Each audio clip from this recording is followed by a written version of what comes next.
She discovered she was pregnant the same night she watched the man she loved order an execution. Lena Carter stood frozen in a Chicago parking garage, 6 weeks carrying Dominic Moretti's child, as the gunshot echoed through concrete walls. The charming businessman she thought she knew had just revealed himself as something far darker, a crime lord who killed without hesitation. By sunrise, she would drain her bank account and vanish without a trace, rebuilding her life in rural Tennessee under a false name. But 9 months later, exhausted and bleeding in a small-town hospital, Lena would learn the terrifying truth. Dominic had been watching her the entire time. Stay until the end to see how this story unfolds, and drop a comment with your city so I can see how far this tale has traveled. The first time Lena Carter truly saw Dominic Moretti, she was already 6 weeks pregnant with his child. Not the version of him she'd known for 8 months, the one who remembered how she took her coffee, who sent flowers to her classroom on Fridays, who kissed her like she was something precious he'd finally found after years of searching. The real Dominic. The one standing in a dimly lit parking garage at 11:43 on a Thursday night, his Italian leather shoes pristine against oil-stained concrete, calmly instructing 2 men to put a bullet in someone's head. Lena's hand instinctively moved to her stomach, though there was nothing to see yet. Nothing except the positive pregnancy test she'd taken that morning, still hidden in her purse, the secret she'd planned to share over the dinner reservation Dominic had made at that French place on Michigan Avenue. The dinner she'd never make it to. She'd followed him on impulse, concern overriding common sense when he'd received that phone call during their afternoon together and left her apartment with an expression she'd never seen before. Cold, focused, dangerous. She told herself she was being paranoid, that the weird feeling in her gut was just early pregnancy hormones making her anxious. She'd been so catastrophically wrong. Marcus knew the rules, Dominic's voice carried across the garage, smooth and controlled as always, but lacking any trace of the warmth she'd grown addicted to. He broke them. Actions have consequences. The man on his knees, Marcus apparently, was crying, begging. His words echoed off concrete pillars, desperate pleas that made Lena's throat close up. "Please, Dom, please. I've got kids, man. I've got kids." You should have thought about them before you started skimming from the Northwest Territory. Dominic checked his watch. A Patek Philippe she'd admired countless times, usually right before he'd pull her into bed. We're already behind schedule. Lena's vision blurred. This couldn't be real. This had to be some terrible nightmare, the kind where you wake up gasping and grateful it was only your subconscious playing tricks. But the cold November air biting through her coat was real. The distant sound of traffic from the street above was real. The gun one of Dominic's men pulled from his jacket was horrifyingly, devastatingly real. "Wait," Marcus's voice cracked. "Wait, please." The gunshot was louder than Lena expected, sharper. It punched through the air and seemed to reverberate inside her chest cavity, stopping her heart for one infinite second. Marcus crumpled. And Dominic didn't even flinch. He simply nodded to his men, straightened his cuffs, and turned to leave. Lena stumbled backward, her heels scraping against concrete. The sound was barely audible, but in that moment it might as well have been a scream. Dominic's head snapped in her direction. Their eyes met across 30 feet of underground parking garage, across the chasm of everything she'd believed about him, across the life she'd imagined they might build together. For 3 seconds that stretched into eternity, neither of them moved. Then Lena ran. She didn't remember getting to her car, didn't remember the drive back to her apartment in Lincoln Park, didn't remember anything except the sound of that gunshot and the absolute emptiness in Dominic's eyes as he'd watched a man die. Her hands shook so violently she could barely get her key in the lock. Inside, she locked every deadbolt, drew every curtain, then stood in her darkened living room trying to remember how to breathe. Her phone buzzed. "Dominic, we need to talk." Then again. "Dominic. Lena, please, let me explain." And again. "Dominic, I'm outside your building. Just give me 5 minutes." She looked at the pregnancy test in her purse, at the life growing inside her that was half his, half hers, half everything she'd wanted, and half something she couldn't even name. By sunrise, Lena had made 3 decisions. First, she would never tell Dominic Moretti about this baby.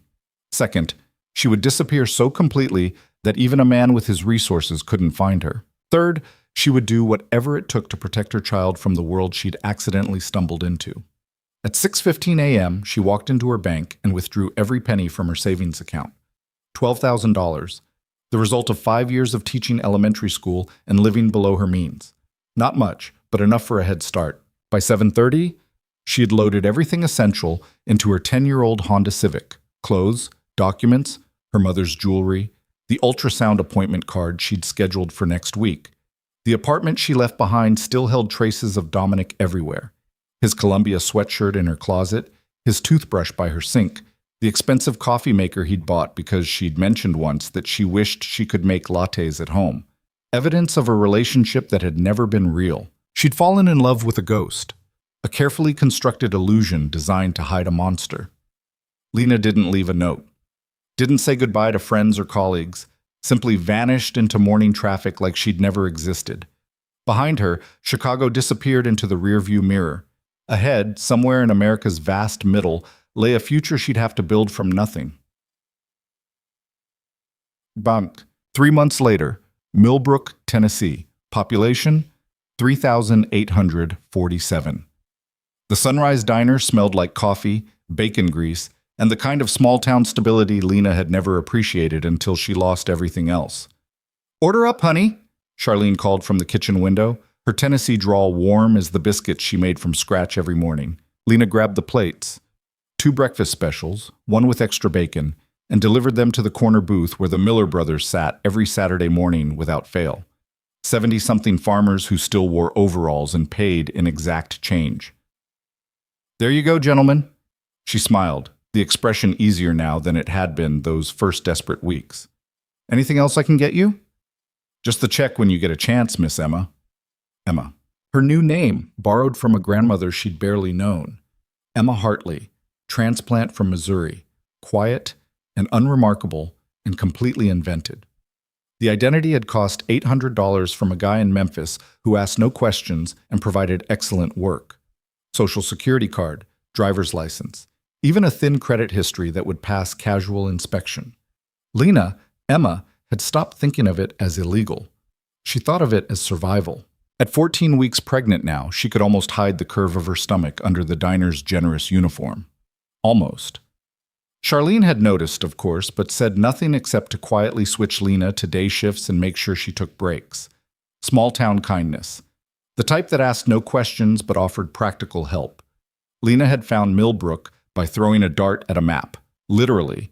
She'd needed somewhere small enough that strangers stood out, but large enough to offer anonymity. Somewhere Dominic would never think to look. The town sat in rural Middle Tennessee, surrounded by rolling hills and horse farms. The kind of place where the most exciting event was the annual 4th of July parade, where newcomers were welcomed with casseroles and nosy but well-meaning questions about where they came from. Lena had kept her story simple. Recent divorce, fresh start, no family to speak of. People had nodded sympathetically and left her mostly alone. Perfect. She'd rented a tiny studio above the hardware store for $400 a month.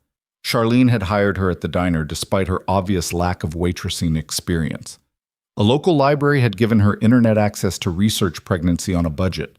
For 3 months, she'd rebuilt something resembling a life. And every single day, she waited for Dominic to find her. The bell above the diner door chimed. Lena glanced up automatically, her body still programmed to scan for threats. Just Mrs. Patterson coming in for her usual tea and pie. Lena released a breath she hadn't known she was holding. "You okay, honey?" Charlene appeared beside her, wiping her hands on her apron. "You look like you saw a ghost." "I'm fine." Lena manufactured another smile. "Just tired." Charlene's knowing look suggested she understood more than Lena had ever said. "Your shift ends in 20 minutes. Go put your feet up. Doctor's orders." Lena didn't have a doctor. Couldn't risk the paper trail. But she nodded anyway. Back in her studio that evening, she ate canned soup and crackers while researching midwives who worked off the books. She'd found one possibility, a retired nurse 2 towns over who still helped women in difficult situations, no questions asked. An appointment was scheduled for next week. Lena placed her hand on her stomach, feeling the slight firmness that hadn't been there a month ago.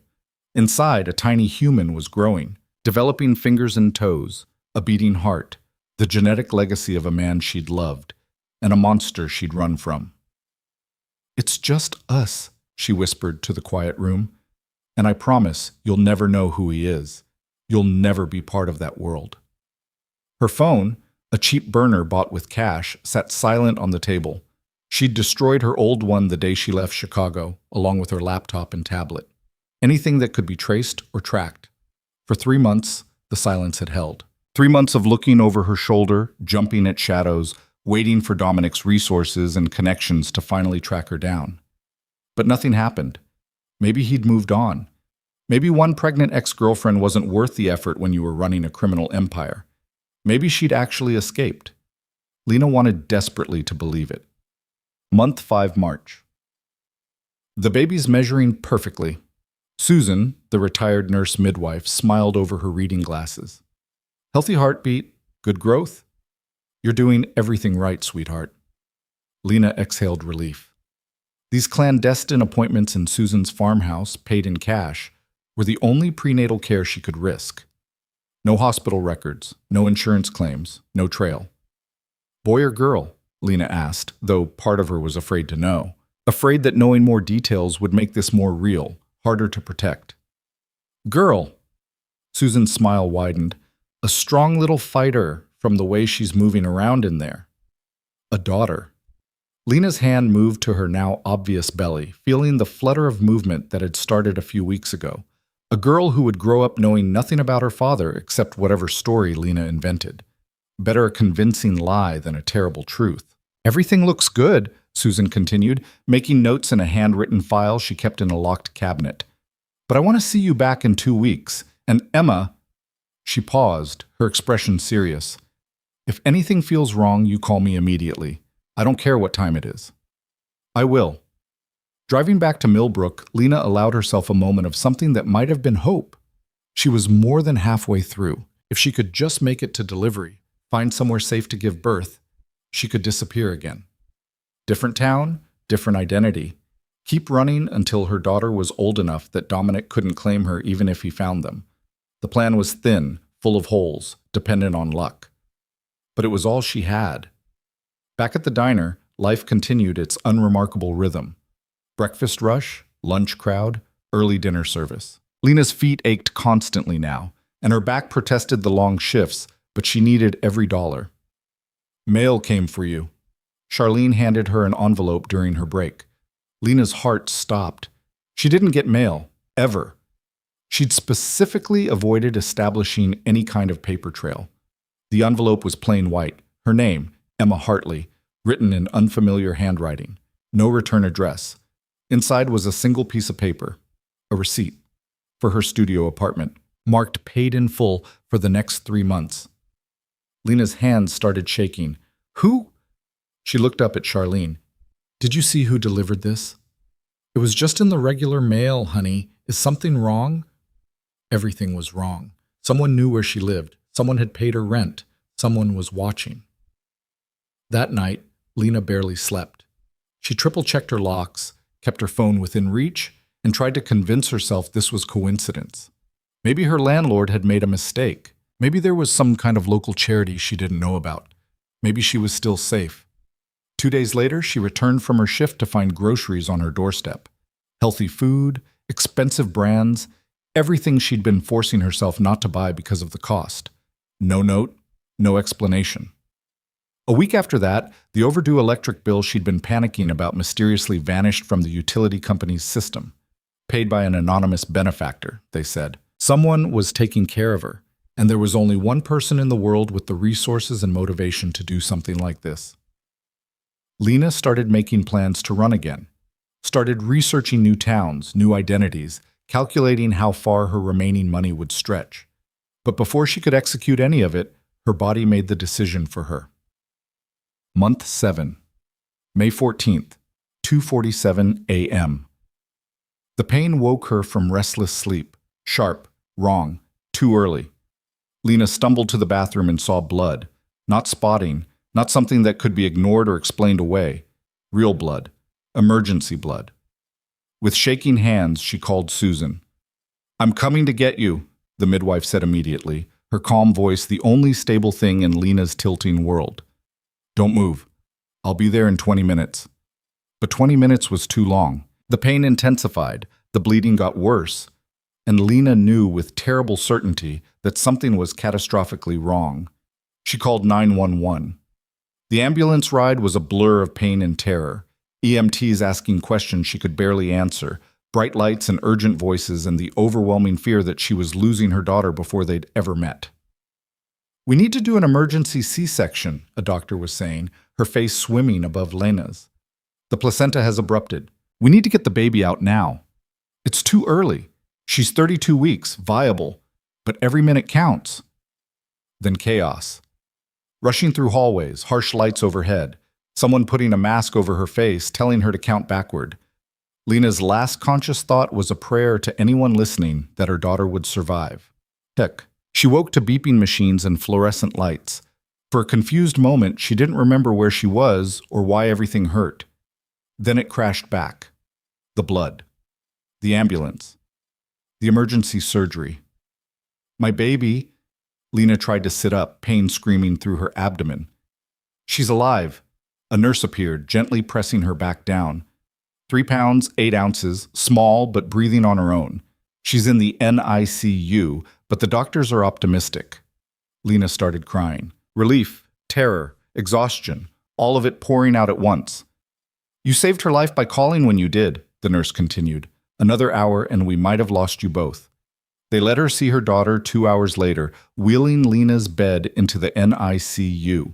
The baby was impossibly tiny, surrounded by wires and monitors, but she was breathing, moving, alive. "Have you picked a name?" a different nurse asked gently. Lena stared at her daughter through the plastic incubator, at this tiny person she'd spent 7 months hiding and protecting. "Maya," she whispered. "Her name is Maya." For 3 days, Lena lived in a haze of recovery and cautious hope. Maya was stable, gaining weight. The doctors talked about maybe 6 weeks in the NICU, then they could go home. Lena started making plans. She'd wait until Maya was released, then they'd leave Tennessee entirely. Maybe the Pacific Northwest, somewhere she could truly disappear.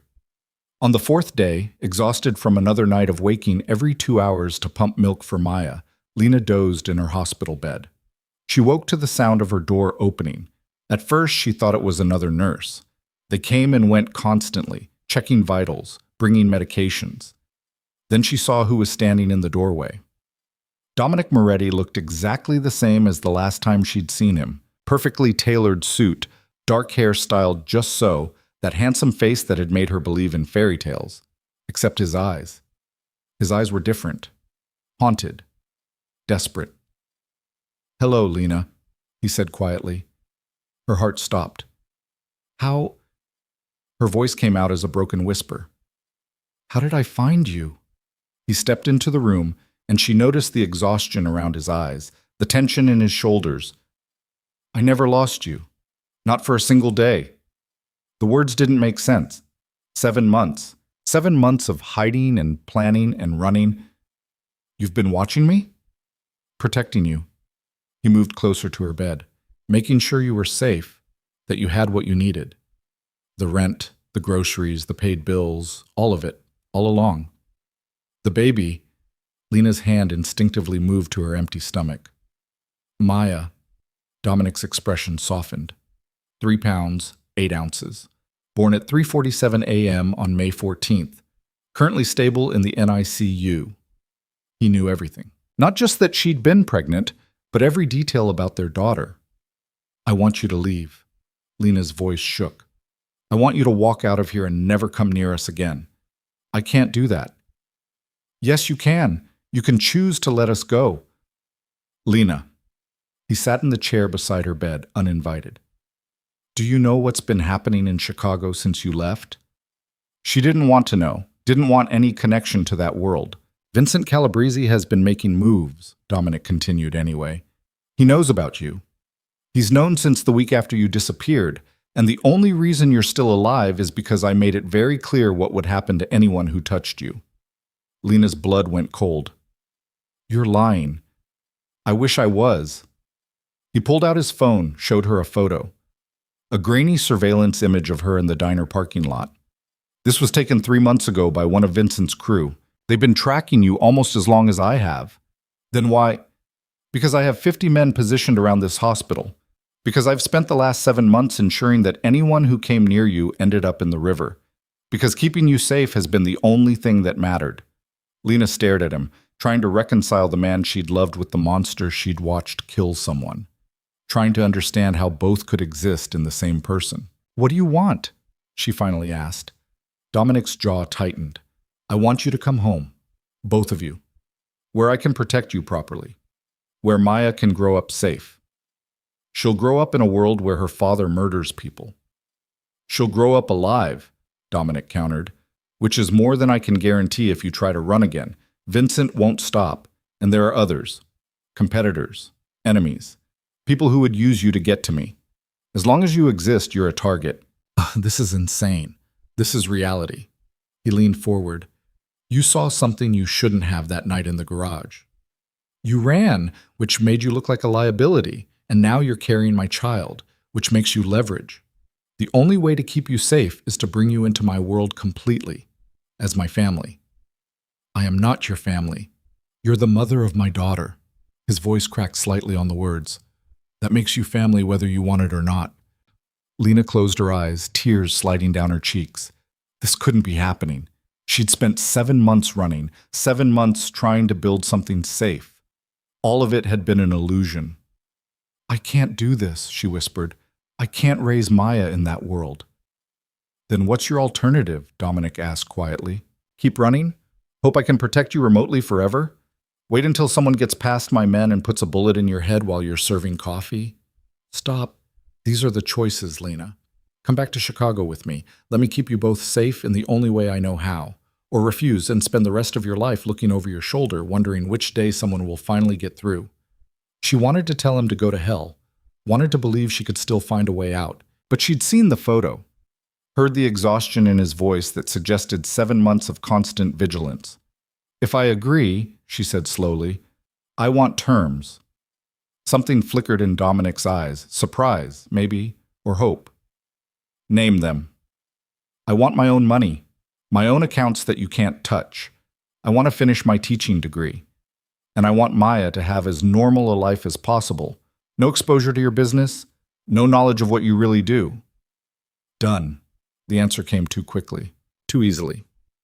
"You're agreeing to all that?" "Lena." He looked at her with an intensity that was almost painful. "I've spent 7 months keeping you alive from 1,000 miles away. Do you really think I won't agree to whatever terms you set if it means I can do it properly?"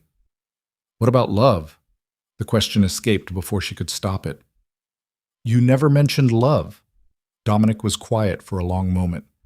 "I watched you on security cameras for 7 months," he finally said. "Saw you working yourself to exhaustion at that diner. Saw you counting pennies in the grocery store, choosing between food and vitamins. Saw you crying alone in that studio apartment, trying to be brave." He paused. "Love is the wrong word for what I feel. It's too small, too simple." "Then what is it?" "Necessity." His dark eyes held hers. "You and Maya are my North Star now.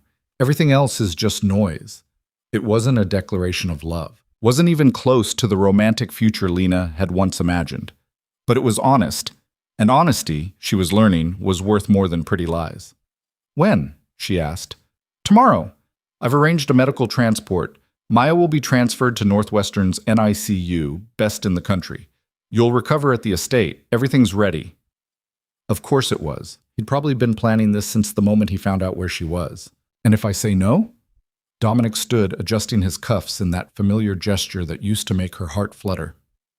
"Then I'll station my men around this hospital, around your apartment, around every place you go. I'll protect you from the shadows like I have been. But Lena," he met her eyes, "eventually someone will get through. And when they do, you'll wish you'd accepted my offer." He moved toward the door, then paused. "I've made a lot of choices I'm not proud of," he said quietly. "But keeping you and Maya safe isn't one of them. Think about that."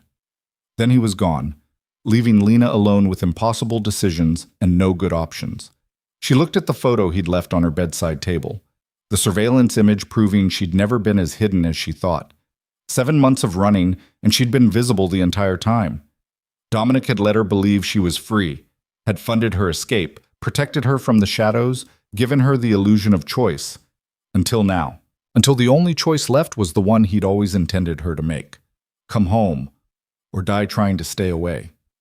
Lena pressed her hand to her aching incision, felt the emptiness where Maya had been, and wondered if she'd ever really had a choice at all.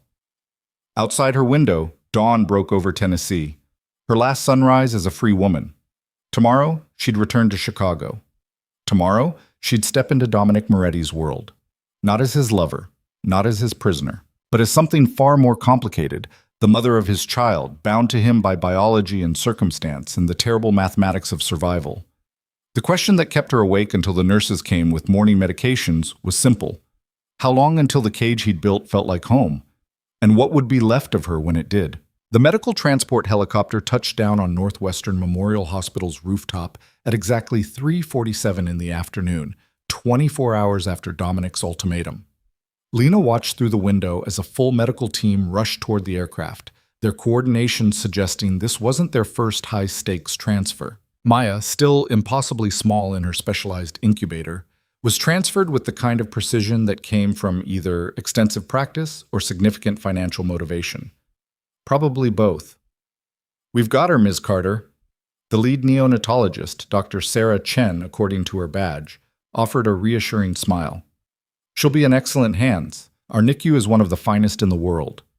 Lena wanted to argue that she was Emma Hartley, not Lena Carter, that her carefully constructed identity should still mean something, but the pretense felt pointless now. Dominic had stripped away 7 months of hiding in a single conversation. Her own ambulance followed 20 minutes later, the ride significantly less dramatic than her emergency arrival in Tennessee. This time she was stable, recovering, just another post-surgical patient being transferred between facilities. Except for the black SUVs that flanked the ambulance on both sides, except for the way the hospital staff moved with military efficiency, except for the unmistakable presence of armed security disguised as orderlies and maintenance workers. Dominic's protection wasn't subtle. It was absolute. Northwestern's private wing was nothing like the small-town Tennessee hospital. Here, everything gleamed with expensive modernity. The room they wheeled her into was more luxury hotel suite than medical facility. Hardwood floors, elegant furniture, windows overlooking Lake Michigan. A gilded cage, just as promised. "Someone will be up with your belongings shortly," a nurse informed her. "And Mr. Moretti left instructions that you're to have anything you need, anything at all." Lena nodded numbly. What she needed was to wake up from this nightmare, to rewind 7 months and never follow Dominic into that parking garage, to have the luxury of ignorance. But time only moved forward. The door opened again 30 minutes later. Not a nurse this time. Dominic entered carrying a designer bag Lena recognized as prohibitively expensive. He set it on the chair, his movements careful, almost cautious. "Your things from Tennessee are being packed and shipped," he said. "But I thought you might want some immediate necessities." Lena stared at the bag. "I don't want your money." "It's not about want. It's about need." He gestured to her hospital gown. "When you're cleared to leave this room, you'll need clothes. When Maya comes home, she'll need a nursery. These are logistics, Lena, not gifts." "Everything with you is a transaction." Something flickered across his face. "Not everything." She wanted to ask what he meant, but exhaustion was pulling at her. The surgery, the transfer, the complete upheaval of everything she'd built, it was too much. "I want to see Maya," she said instead. "The doctors want you to rest for a few more hours. Then I'll take you to her myself." "I don't need your permission." "No." Dominic moved closer to her bed. "You need your strength. Maya needs you healthy, so rest. Doctor's orders." He turned to leave, then paused at the door. "There's a phone in the bag. Your number is the only one programmed in it. If you need anything, you call me directly." Then he was gone, leaving Lena alone with her thoughts and the stunning view of a city she'd fled 7 months ago. She opened the designer bag. Inside were clothes in exactly her size, toiletries from expensive brands, and a smartphone that probably cost more than 2 months of her diner wages. The lock screen showed a single contact. Dominic. No escape routes programmed in, no emergency alternatives, just him. Lena fell asleep hating how comfortable the hospital bed was. She woke to darkness outside her windows and Dr. Chen entering with a tablet. "Good news," the doctor said with genuine warmth. "Maya's settled in beautifully. All her vitals are stable and she's tolerating her feeds well. Would you like to see her now?" Finally, something that didn't feel like a negotiation. They wheeled Lena through pristine hallways to the NICU, where Maya lay in an incubator that looked significantly more advanced than the Tennessee one. More monitors, more technology, more everything. "You can touch her through the ports," Dr. Chen explained. "We encourage skin-to-skin contact as much as possible." Lena slipped her hand through the opening, felt Maya's impossibly tiny fingers wrap around one of hers. That grip, so small, so determined, shattered something inside her chest. "She's strong," Dr. Chen observed. "Stronger than many babies born at 32 weeks. You did well, keeping yourself healthy during the pregnancy." Lena thought of the canned soup dinners, the skipped meals when money was tight, the constant stress of hiding. She'd done her best with impossible circumstances. How long until she can come home? If she continues progressing like this, maybe 4 weeks? Possibly less. 4 weeks. A month of living in Dominic's world before Maya even left the hospital. "Miss Carter?" Dr. Chen touched her shoulder gently. "I know this situation is complicated, but whatever else is happening, your daughter is getting the best possible care. Focus on that." Lena nodded, not trusting her voice. She stayed with Maya for 2 hours, talking softly about nothing and everything. About the life she'd planned in Tennessee, the future she'd imagined. About how none of it had worked out, but they were together and alive, and that had to be enough. When exhaustion finally forced her back to her room, she found Dominic waiting in the chair by her window. "You should be resting," she said, more from habit than concern. "So should you." He stood as nurses helped her back into bed. "But I imagine sleep isn't coming easily." "Not particularly." Once they were alone again, Dominic pulled the chair closer to her bedside. The proximity should have felt threatening. Instead, it just felt inevitable. "We need to discuss logistics," he said. "Your favorite subject." "Lena," his voice carried a warning, "I'm trying to make this as easy as possible." "Easy would be letting us go. Easy would get you killed." He leaned forward. "Vincent Calabrese isn't the only threat. There are 3 other families who would love nothing more than to use you as leverage against me.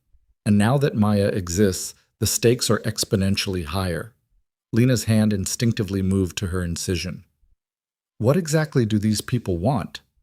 "Territory, power, the usual." Dominic's expression darkened. "I've been consolidating control in Chicago for 5 years. That doesn't happen without making enemies. So your solution is to make me and Maya targets by association?" "My solution is to make you untouchable." He pulled out his phone, showed her a photo of a massive estate behind iron gates. "This is where you'll live. 30-acre compound in Lake Forest. 24-hour security, state-of-the-art surveillance, staff vetted by people I trust with my life." The house looked like something from a magazine. Beautiful and cold and completely removed from anything Lena had ever known. A prison with nice landscaping. A home with protection. Dominic swiped to another photo. A nursery decorated in soft yellows and grays. Maya's room. "I had designers work from standard nursery layouts, but if you want changes, tell me." Lena stared at the image. It was perfect. Exactly what she might have chosen herself if she'd had unlimited resources, which made it worse somehow. "You planned all this while I was in Tennessee." "I planned for every possible scenario," Dominic corrected. "This was always the most likely outcome." "You mean you always intended to force me back?" "I intended to keep you alive." His jaw tightened. Everything else was secondary. Lena closed her eyes, trying to organize her thoughts into something coherent. "What happens when Maya gets older, when she starts asking questions?" "We tell her the truth, age-appropriately." "The truth that her father runs a criminal empire?" "The truth that her father does complicated work to keep her safe." Dominic stood, paced to the window. "Lena, I'm not going to lie to our daughter, but I'm also not going to expose her to violence or danger. There's a middle ground." "In your world, there is no middle ground." "Then I'll create one." He turned back to face her. I've already started restructuring operations, moving into legitimate businesses. It won't happen overnight, but Maya will grow up with options. Real options. Lena wanted to believe him. Wanted to think a man who casually ordered executions could somehow transform into a regular father. But she'd seen his eyes in that parking garage, seen the absolute absence of hesitation. What happened to Marcus? She asked suddenly. The man you killed. Dominic went very still. You want to discuss this now? I want to know who I'm trusting with my daughter's life. He was quiet for a long moment, his expression unreadable. Marcus was skimming from operations in the Northwest Territory, he finally said. Over 18 months, he stole nearly $2 million, money that was supposed to fund legitimate businesses, pay employees, support families. So you killed him. So I enforced consequences that everyone in my world understands. Dominic's voice remained level. If I'd let it slide, 3 other territory managers would have started stealing within a week. Weakness invites chaos. Chaos gets people killed. That's a justification, not an explanation. It's reality. He moved closer again. You want me to say I enjoyed it? I didn't. You want me to say I regret it? I don't. Marcus knew the rules. He broke them. What happened next was inevitable. Lena felt sick. Not because of what he'd done, she'd had 7 months to process that, but because of how calmly he explained it, how thoroughly he believed his own logic. How many people have you killed? She whispered. Do you really want that answer? Yes. Dominic studied her face, looking for something. Directly. 7. Ordered? More than I can count without checking records. The number should have shocked her. Should have sent her screaming for security, demanding protection from this monster. Instead, she just felt tired. And you expect me to raise Maya in your world? I expect you to raise Maya in safety, Dominic corrected quietly. Everything else is negotiable. A nurse knocked, breaking the tension. Ms. Carter, time for your evening medications. Dominic stepped back, his professional mask sliding into place. I'll let you rest. But Lena, think about what I said. Think about what's actually at stake. After he left, Lena took her medications and tried to sleep. But her mind kept circling the same impossible question. How do you protect your daughter from danger when the danger is her own father? The next morning brought visitors Lena hadn't anticipated. Ms. Carter, this is Margaret Chen, no relation to Dr. Chen. A nurse introduced an elegant woman in her 60s. She's here to discuss some domestic arrangements. Margaret smiled warmly, carrying a leather portfolio.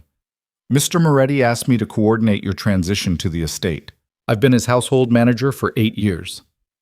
Of course he has a household manager, Lena muttered. Margaret either didn't hear or chose to ignore the comment. She settled into the visitor's chair with practiced grace. I understand this is all very sudden. I'm here to make it as smooth as possible. Shall we start with your preferences for Maya's nursery? I saw the photos. It's already done. The foundation is done. But personal touches matter. Photos you'd like displayed, specific books, any family items you'd want incorporated. Margaret pulled out a tablet. I've also prepared a list of potential nannies for your review. I don't need a nanny. Perhaps not immediately, but when you're ready to finish your degree, Mr. Moretti mentioned you wanted to complete your teaching certification. You'll need qualified childcare. Lena blinked. He'd actually listened, actually remembered that detail from her list of demands. I don't know what I want, she admitted. That's perfectly understandable. Margaret's smile held genuine kindness. How about we start small? Tell me about your favorite color. What kind of books you enjoy? Whether you prefer coffee or tea in the morning. It felt absurd discussing breakfast beverages while her entire life crumbled and reformed into something unrecognizable. But Margaret's calm professionalism made it almost bearable. Coffee, Lena said finally. Strong, with cream. I like mysteries and historical fiction, and my favorite color is blue. Not navy, more like sky blue. Margaret made notes. Excellent. I'll make sure the kitchen is stocked with proper coffee, and I'll have the library organized to highlight those genres. As for blue, would you like that incorporated into your personal suite? My personal suite? Your room's at the estate, separate from Mr. Moretti's quarters, per his instructions. Complete privacy, your own bathroom and sitting room. He was very specific about that. Some of the tension in Lena's chest eased. Not sharing space with Dominic felt like the smallest victory, but she'd take it. They spent the next hour on practical details. Margaret never pushed, never made Lena feel trapped. Instead, she presented options, noted preferences, and somehow made the impossible situation feel almost manageable. One more thing, Margaret said as she prepared to leave. Mr. Moretti employs a full security team. You'll notice their presence, but they've been instructed to maintain respectful distance. If you ever feel uncomfortable, you can tell me directly. Can I tell them to leave entirely? Margaret's expression gentled. Ms. Carter, I've worked for Mr. Moretti for 8 years. I've seen him ruthless, calculated, even cold, but I've never seen him the way he's been these past 7 months. That man has barely slept, barely eaten. He's been running himself into the ground, keeping you safe. That's not my responsibility. No, Margaret agreed, but it is his truth. Whatever you think of him, whatever he's done, he cares. In his own complicated way. After Margaret left, Lena sat with those words. Dominic cared, in a possessive, controlling, fundamentally dangerous way. But perhaps it was still care, perhaps that had to be enough. Dr. Chen cleared her for short walks that afternoon. Lena immediately headed to the NICU, needing the grounding presence of her daughter. She found Dominic already there. He stood outside Maya's station, his hand pressed against the glass, watching their daughter with an expression Lena had never seen before. Vulnerable, awed, almost afraid. They said she opened her eyes today, he said without turning around. I missed it. Lena moved to stand beside him. There will be other firsts. Will there? He finally looked at her. Will you let me be part of those moments, or am I just the guard outside the gate? The question caught her off balance. She'd expected demands, control, ultimatums, not this raw uncertainty. I don't know, she admitted. I don't know how to do any of this. Neither do I. Dominic's laugh was hollow. I can negotiate territory deals and manage complex operations. But this? A daughter? I'm completely out of my depth. It was possibly the most honest thing he'd ever said to her. They stood in silence, watching Maya sleep, both of them navigating impossible terrain. My father was a monster, Dominic said quietly. Brutal, paranoid, cruel. He died when I was 16, and I swore I'd never become him. And yet you run his empire. I run it differently. Less violence, more strategy. I've cut enforcement actions by 60% in 5 years. He paused. That doesn't make me innocent, but it makes me better than what came before. Lena wanted to argue, wanted to point out that less violent still meant violent, but she was so tired of fighting. What do you want from me, Dominic? Really? He turned to face her fully. I want you to give us a chance, not to love me. I lost that right in the parking garage, but to build something functional, something that gives Maya stability. Functional, Lena repeated. What a romantic goal. Romance got us into this situation. Maybe practical will get us through it. There was logic in that, terrible as it was. I have conditions, Lena said. More than what I listed yesterday. Name them. I want weekly meetings where we discuss Maya's care. Equal say in decisions about her life. And I want you to be honest with me, always. No more surveillance I don't know about. No more secrets. Dominic considered this. Agreed, with one addition. What? You stop planning to run. His dark eyes held hers. I know you, Lena. You're already looking for exits, calculating escape routes. Stop. Commit to trying this, and I'll commit to earning your trust. It felt like a trap, like a green would seal her fate forever. But looking at Maya through the glass, Lena realized her fate was already sealed. The moment she'd decided to keep this baby, she'd bound herself to Dominic Moretti. The only question was whether she'd fight that reality or find a way to survive it. 6 months, she said. I'll give this 6 months. But if it's not working, if Maya's in danger or I can't handle your world, we renegotiate. Fair enough. Dominic extended his hand. Lena stared at it. Shaking his hand felt symbolic, binding, but refusing felt childish. She took his hand. His grip was warm, firm, careful. 6 months, he agreed. They were released from the hospital 3 days later. Maya would remain in the NICU for a few more weeks, but Lena was cleared to recover at home. Home. The word felt foreign applied to Dominic's estate.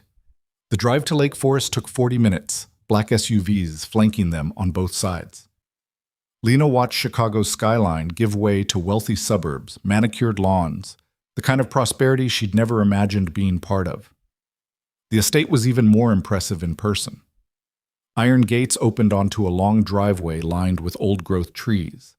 The house itself was modern but warm, all windows and stone in elegant proportions, nothing like a crime lord's fortress. Everything like a family home. Margaret met them at the door. "Welcome, Ms. Carter. Everything's ready for you." Inside was even more overwhelming. High ceilings, hardwood floors, art that was probably worth more than Lena's childhood home, but also comfortable furniture, soft lighting, fresh flowers in every room. "Your suite is on the second floor east wing," Margaret explained, leading them up a curved staircase. "Mr. Moretti's quarters are west wing, completely separate. The nursery is between them." Of course it was. Symbolic territory division with Maya as the middle ground. Lena's rooms took her breath away. Sky blue accents everywhere. Throw pillows, curtains, a soft rug, bookshelves already filled with mysteries and historical fiction.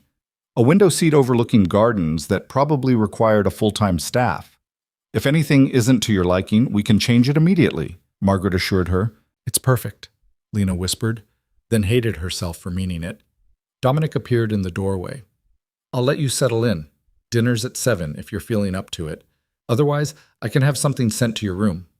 He left before she could respond, his footsteps echoing down the hallway. Lena sank onto the impossibly comfortable bed and tried not to cry. This was her life now. Beautiful rooms and designer clothes and a daughter in the hospital. Safety purchased with her freedom. Protection that felt like possession.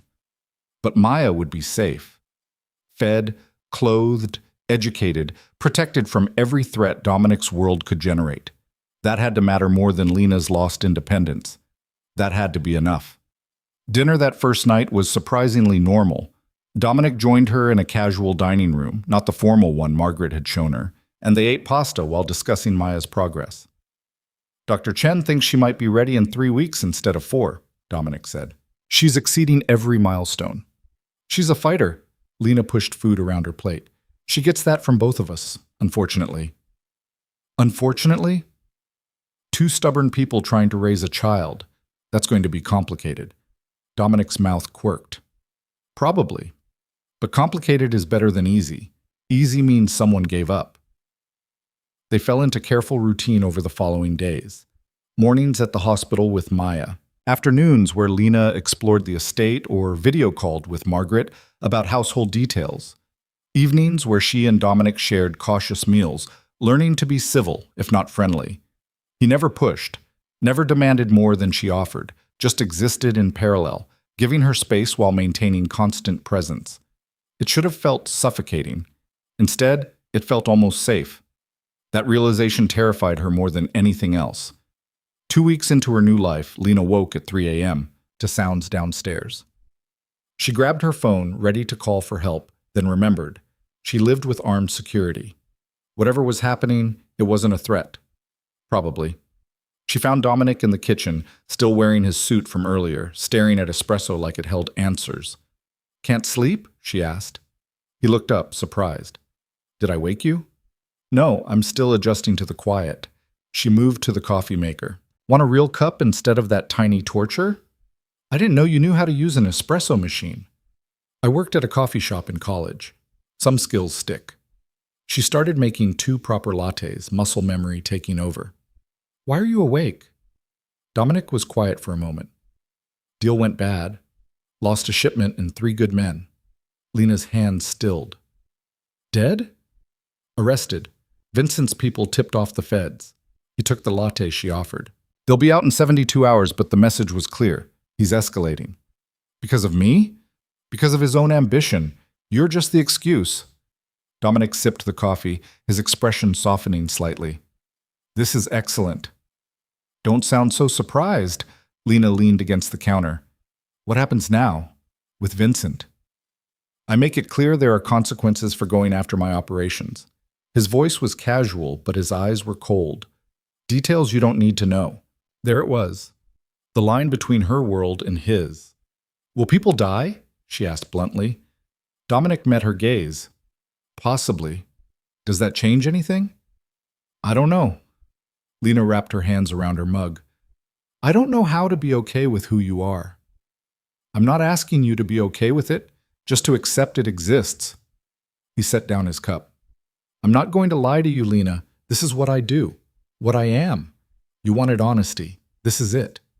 She should have walked away. Should have retreated to her beautiful rooms and pretended she couldn't hear the violence in his voice. Instead, she stayed. Tell me about the men who were arrested, the ones you lost. Dominic looked surprised again. Why? Because you said they were good men. I want to understand what that means to you. So he told her. About Tony, who had 3 kids and coached Little League. About Marcus, different Marcus, who was putting his sister through medical school. About James, who'd worked for Dominic since they were both teenagers. Human details that complicated the simple narrative of criminals getting caught. I'll take care of their families, Dominic said quietly. Make sure everyone's provided for while they're inside. That doesn't make it okay. No, but it's what I can do. They finished their coffee in silence that felt less hostile than before, less like enemies forced into proximity, more like 2 people navigating impossible circumstances. When Lena finally went back to bed, she fell asleep thinking about gray areas and complicated morality, thinking maybe the world wasn't as black and white as she'd believed. Maya came home on a Tuesday afternoon, 3 weeks and 2 days after her premature birth. The nursery was perfect, soft yellow walls, a crib positioned to catch morning light, monitors that probably cost more than most cars. Lena had added personal touches, a quilt her grandmother made, photos of her parents, books she'd read as a child, building a bridge between who she'd been and who Maya would become. Dominic stood in the doorway as Lena settled their daughter into the crib for the first time outside a hospital. She's really here, he said quietly. She's really here. Neither of them mentioned how surreal it felt, how domestic, how much it looked like a real family instead of what they actually were. That night, Maya woke every 2 hours. Lena stumbled through feedings, exhausted and overwhelmed. Around 4 a.m., she found Dominic in the nursery, holding Maya against his chest while she fussed. You should sleep, he said.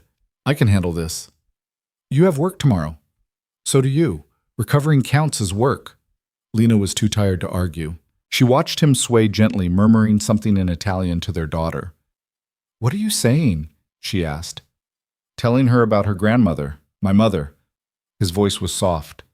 She died when I was young. I want Maya to know about her. It was such a normal thing to do, such a fatherly gesture. Lena's throat tightened. What was she like?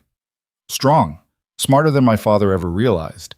She's the one who taught me that violence should be a last resort, not a first choice. He looked up. I wish she could have met Maya. Me too, Lena whispered, surprising herself by meaning it. The 6-month trial period stretched ahead of them, uncertain and complicated. But standing in that nursery at 4 a.m, watching Dominic cradle their daughter with unexpected gentleness, Lena thought maybe, just maybe, they might figure it out. Not love. Not yet. Maybe never. But something functional.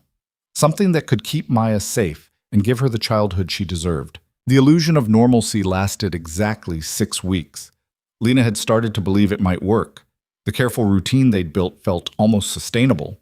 Mornings with Maya, afternoons where she'd started online coursework toward her teaching certification, evenings where she and Dominic maintained their cautious civility. She'd even stopped flinching when his security team shadowed her to the grocery store or the pediatrician's office. Stockholm syndrome, maybe. Or just exhaustion, winning over resistance. Then Vincent Calabrese sent a message that shattered everything. It arrived during Maya's 8-week checkup. Lena sat in the pediatrician's waiting room, their daughter sleeping peacefully in her carrier, when Dominic's lead security guard, a stone-faced man named Marcus, who'd replaced the arrested one, appeared at her side. We need to leave. Now. The urgency in his voice made her pulse spike. What's happening? Car's out front. I'll explain once you're secure. Lena grabbed the carrier, her hands already shaking. The other mothers in the waiting room watched with undisguised curiosity as Marcus hustled her outside, where 3 black SUVs waited with engines running. She was in the middle vehicle and moving before she could process what was happening. "Someone want to tell me why we just fled a pediatrician's office?" Lena demanded, checking Maya frantically. Still sleeping, still fine, completely unaware of her mother's rising panic. The driver met her eyes in the rearview mirror. "Vincent's crew hit one of Mr. Moretti's restaurants an hour ago. They left a message specifically mentioning you and the baby." Ice flooded Lena's veins. "What kind of message?" "The kind that means you stay inside the estate until this is handled." They drove in tense silence back to Lake Forest. Lena kept her hand on Maya's carrier the entire time, as if physical contact could somehow protect her daughter from threats she couldn't see or fight. Dominic met them at the front door. His expression was controlled, but Lena had learned to read the tension in his shoulders, the coldness in his eyes that meant someone was about to suffer. "Are you both okay?" He took Maya's carrier, his hands gentle, despite the fury radiating from him. "We're fine. What the hell is going on? Inside first, then we'll talk." Margaret appeared to take Maya upstairs for her nap. Lena wanted to protest, wanted to keep her daughter close, but the look on Dominic's face suggested whatever conversation was coming needed to happen away from the baby. He led her to his office, a room she'd never entered before. Dark wood, leather furniture, floor-to-ceiling bookshelves that probably hid a dozen secrets. He poured 2 glasses of whiskey without asking, handed her one, then drained his own in a single swallow. "Vincent sent 4 men into Giovanni's during the lunch rush," he said flatly. "They fired shots into the ceiling, cleared the place out, then spray-painted a message on the wall." "What did it say?" Dominic pulled out his phone, showed her a photo that made her stomach turn. "Pretty family you've got, Moretti. Be a shame if something happened." Below the words was a grainy photograph of Lena and Maya leaving Northwestern Hospital weeks ago. "He's been watching us," Lena whispered. "He's been probing for weaknesses." This was him announcing he found one. Dominic set down his phone with controlled precision. "I'm handling it." "How?" "You don't want those details. Stop protecting me from reality." "What are you going to do?" Dominic looked at her for a long moment. "I'm going to make it very clear that threatening my family has consequences, permanent ones." The word family hung between them, complicated and loaded. They weren't a family. Not really. They were 2 people bound by biology and circumstance, playing house in a gilded cage. But Maya made them something, some configuration that didn't have a clean label. "Will people die?" Lena asked, echoing their middle-of-the-night kitchen conversation. "Yes." The certainty in his voice should have horrified her. Instead, she felt something darker, something that recognized the cold mathematics of survival. "Will we be safe after?" "Safer. Vincent needs to understand there are lines even he can't cross." Dominic moved to the window overlooking the grounds. "I've been trying to de-escalate for months, but he's interpreting restraint as weakness. So you're going to show him strength. I'm going to show him annihilation." He turned back to her. "Which means you and Maya need to stay inside this estate until it's done. No exceptions." Lena wanted to argue, wanted to assert her independence, insist she wouldn't be imprisoned, but she'd seen the photograph, seen proof that Vincent's men had been close enough to capture her and Maya on camera, close enough to do far worse. "How long?" she asked quietly. "A week, maybe less. And then? Then Vincent will either back down or be removed from the equation entirely." Dominic's expression was carved granite. "Either way, you'll be safe." He left her alone in his office, presumably to coordinate whatever violence he had planned. Lena sank into his leather chair, still holding the untouched whiskey, and tried to figure out how she felt about any of this. Terrified, obviously. For Maya, for herself, for the future they were supposed to be building. But underneath the fear was something else. Something that whispered she'd chosen this world when she agreed to stay. That accepting Dominic's protection meant accepting his methods. That maybe she was more complicit than she wanted to admit. The week that followed was surreal. The estate transformed into a fortress. Additional security appeared, patrols doubled, every entrance monitored with military precision. Lena stayed inside as ordered, watching the world through expensive windows while Dominic disappeared for hours at a time.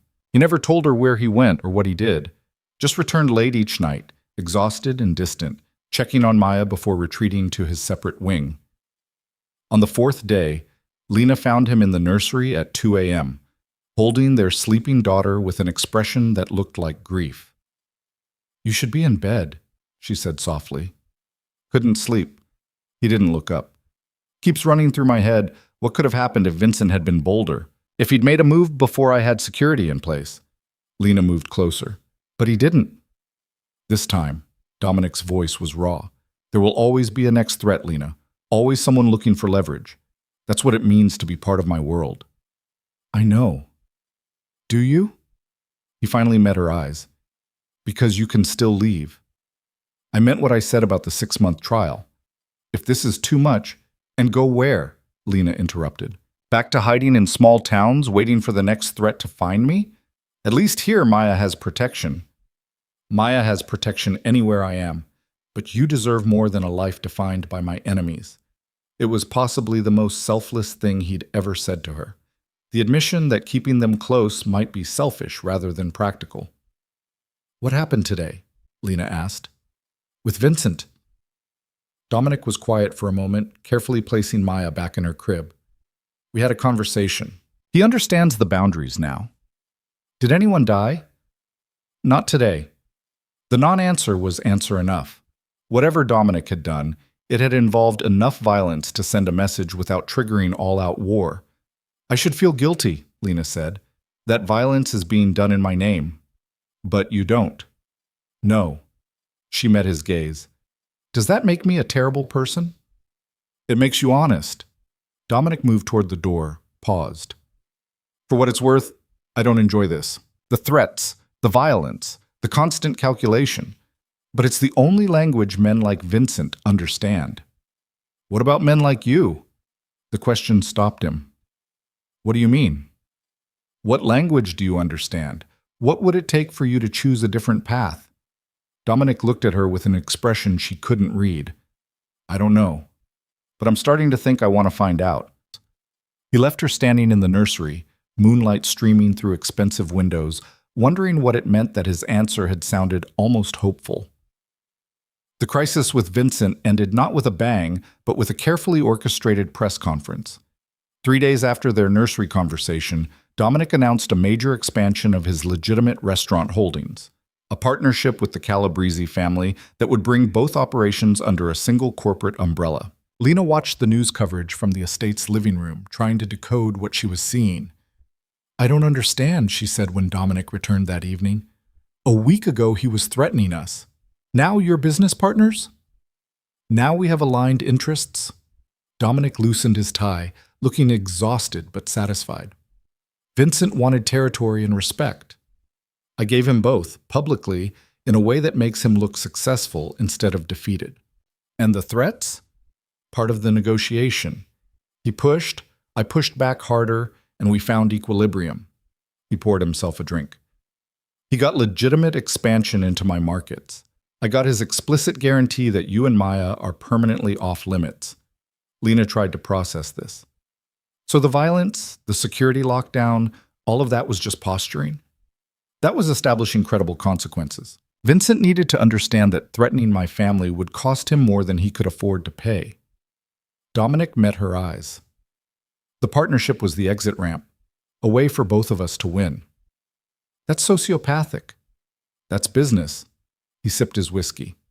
"In my world, every conflict is a negotiation. Violence is just one of many tools. And if negotiation hadn't worked, then Vincent would have had an unfortunate accident and I'd be dealing with his successor." Dominic's voice was matter of fact. "But this outcome is cleaner, fewer casualties, more stability, and Maya grows up with one less threat." Lena should have been horrified by the casual way he discussed potential murder. Instead, she found herself analyzing the strategy, understanding the cold logic. When had she started thinking like him? The question haunted her through the following weeks as life returned to their careful normal. Maya grew, hit her developmental milestones right on schedule. Lena progressed through her online coursework, surprising herself by enjoying the intellectual challenge. Dominic continued his mysterious work, but the tension that had defined those crisis days gradually eased. They started having dinner together more often. Real conversations instead of careful updates about Maya. He asked about her classes, listened when she vented about difficult assignments. She asked about his legitimate businesses, the restaurants, real estate holdings, import companies that apparently weren't fronts for anything illegal. I meant what I said about restructuring, he told her one evening over Margaret's excellent chicken piccata. The partnership with Vincent is just the beginning. I'm moving everything toward legitimate operations. That's not something that happens overnight. No, it'll take years. Maybe a decade. He refilled her wine glass. But I want Maya to inherit businesses, not blood feuds. What about the men who work for you? The ones doing the illegal operations? They'll transition or find new employment. I'm not abandoning people, but I'm also not maintaining the status quo for their sake. Dominic pushed food around his plate. My father built an empire on violence and fear. I'm trying to build something that can survive in daylight. Lena studied him across the table. Why? What changed? You mean besides having a daughter? You were already consolidating before Maya, before me. He was quiet for a long moment. My father died violently. So did his father. So will I, eventually, if I stay on the current path. I'm 34 years old, Lena. I'd like to see 40. The vulnerability in his admission was startling. Dominic so rarely let his guard down, so rarely acknowledged anything that could be perceived as weakness. I'd like you to see 40 too, Lena said softly. His eyes met hers, surprise flickering across his features. Yeah? Maya deserves to know her father, not just hear stories about him. Something shifted in the air between them. Not attraction exactly, or not just attraction, something more complicated. Recognition, maybe. Two people who'd started as strangers, been thrown into impossible circumstances, and were somehow finding their way towards something that might eventually resemble partnership. I'm enrolling in business school, Dominic said suddenly. Executive program Northwestern starts in the fall. Lena blinked. Seriously? If I'm going to run legitimate operations, I should probably understand legitimate business practice. He smiled slightly. The irony isn't lost on me. Dominic Moretti, MBA candidate. Would have thought. Certainly not anyone who knew me 5 years ago. He stood, began clearing dishes. But people change. Circumstances change them. Lena watched him move around the kitchen with unexpected domesticity. This man who ordered executions and negotiated with crime lords was doing dishes in an apron that said, "World's Best Dad," Margaret's idea of humor. Can I ask you something? She said. Always. That night in the parking garage. If I hadn't seen it, would you have ever told me? Dominic stopped, his hands still in soapy water. Eventually. Maybe not the details, but yes. I couldn't have married you without you understanding who I really was. We're not married. No, but I was planning to ask. He dried his hands, turned to face her. Before you saw Marcus. I had a ring. Reservations at that French place. The whole romantic proposal. Lena's breath caught. You never said. What would have been the point? You ran. And honestly, you were right to. I had no business asking someone like you to enter my world. Someone like me? Good. Honest. The kind of person who teaches children and believes in redemption. Dominic's expression was complicated. You deserved better than what I could offer. Past tense? I don't know. He moved closer. I'm trying to become someone worthy of what you deserve, but I don't know if that's possible. But Lena stood, closing the distance between them. I'm not the same person I was 8 months ago. Running and hiding changed me. This, she gestured at the kitchen, the estate beyond, is changing me more. Into what? I don't know yet. She was close enough now to see the flecks of gold in his dark eyes. But I'm tired of pretending I'm a hostage here. I made choices too. I stayed when I could have kept running. I'm raising Maya in your world when I could have fought harder for alternatives. Lena, let me finish. She took a breath. I'm not ready to forgive what you are. I might never be. But I'm starting to understand it. And that's something. Dominic looked at her like she was something precious and terrifying. What are you saying? I'm saying the 6-month trial period ends in 2 weeks, and I'm not leaving. You're sure? No. Lena laughed shakily. I'm not sure about anything except that Maya needs stability, and this is the safest place for her. Everything else we figure out as we go. That's not much of a foundation. It's what we have. He reached out slowly, giving her time to pull away, and tucked a strand of hair behind her ear. The gesture was gentle, almost reverent. I'm going to spend the rest of my life trying to deserve this choice, he said quietly. Don't make promises you can't keep. Then I promise to try, every single day. Lena let herself lean into his touch, just for a moment. It wasn't love, wasn't even close to the simple romance she'd imagined with the man she thought he was. But it was real, complicated and flawed and built on truth instead of illusion. Maybe that was enough to build on. The following weeks brought unexpected developments. Margaret presented Lena with a detailed financial portfolio, accounts in her name, investments, a trust fund for Maya that Dominic had established. This is too much, Lena protested, staring at numbers that seemed impossible. It's yours, Margaret said firmly. Mr. Moretti was very specific. Complete financial independence, no strings attached. He can't access these accounts even if he wanted to. Why would he do this? Margaret's smile was knowing. Because he's trying to prove you're here by choice, not coercion. The money should have felt like a bribe. Instead, it felt like freedom. Real freedom, backed by resources that meant she could leave tomorrow if she chose. The fact that she didn't want to was its own revelation. Lena started accompanying Dominic to his legitimate business meetings. At first just to observe, to understand what he actually did beyond the vague descriptions. But gradually, her input became valued. Her teaching background gave her insight into training programs. Her outsider perspective highlighted inefficiencies longtime employees had stopped seeing. You're good at this, Dominic said after she'd presented a restructuring plan for one of his restaurant chains. Have you thought about business school yourself? I'm trying to finish my teaching certification. You could do both. The executive program I'm in has flexible scheduling. The idea lodged in her brain. Business school.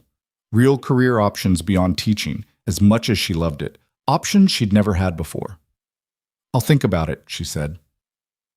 That evening, putting Maya to bed, Lena realized she'd started thinking in terms of long-term plans. Not escape routes or contingencies, but actual futures that involve staying. The shift was subtle but seismic. She found Dominic in his office, reviewing contracts. He looked up when she entered, surprised. Everything okay? I want to learn. Lena sat in the chair across from his desk. About your businesses. All of them, not just the legitimate ones. His expression shuddered. Why? Because if I'm staying, if I'm raising our daughter in this world, I should understand it completely. Not the sanitized version you show me, but the reality. Lena, some things... No more protection, she interrupted. No more carefully edited truth. Show me everything and let me decide what I can handle. Dominic studied her for a long moment. You might not like what you see. I already don't like what I've seen. But ignorance isn't protection, it's vulnerability. He seemed to wrestle with the decision. Then he pulled out a thick file folder, set it on the desk between them. This is everything. Financial records, operation details, the full organizational structure. Including the parts I'm still running that aren't exactly legal. Lena opened the folder. Pages of data, names, transactions that painted a picture far more complex than she'd imagined. There's still smuggling, she said, reading through one section. Luxury goods avoiding import duties. Yes, I'm phasing it out, but it's not gone yet. And this, she pointed to another page, this is money laundering. Through legitimate businesses. Again, transitioning away, but it's a process. Lena kept reading, her stomach churning. Gambling operations, protection rackets disguised as security services, political contributions that looked suspiciously like bribes. You said you'd cut enforcement actions by 60%. I did.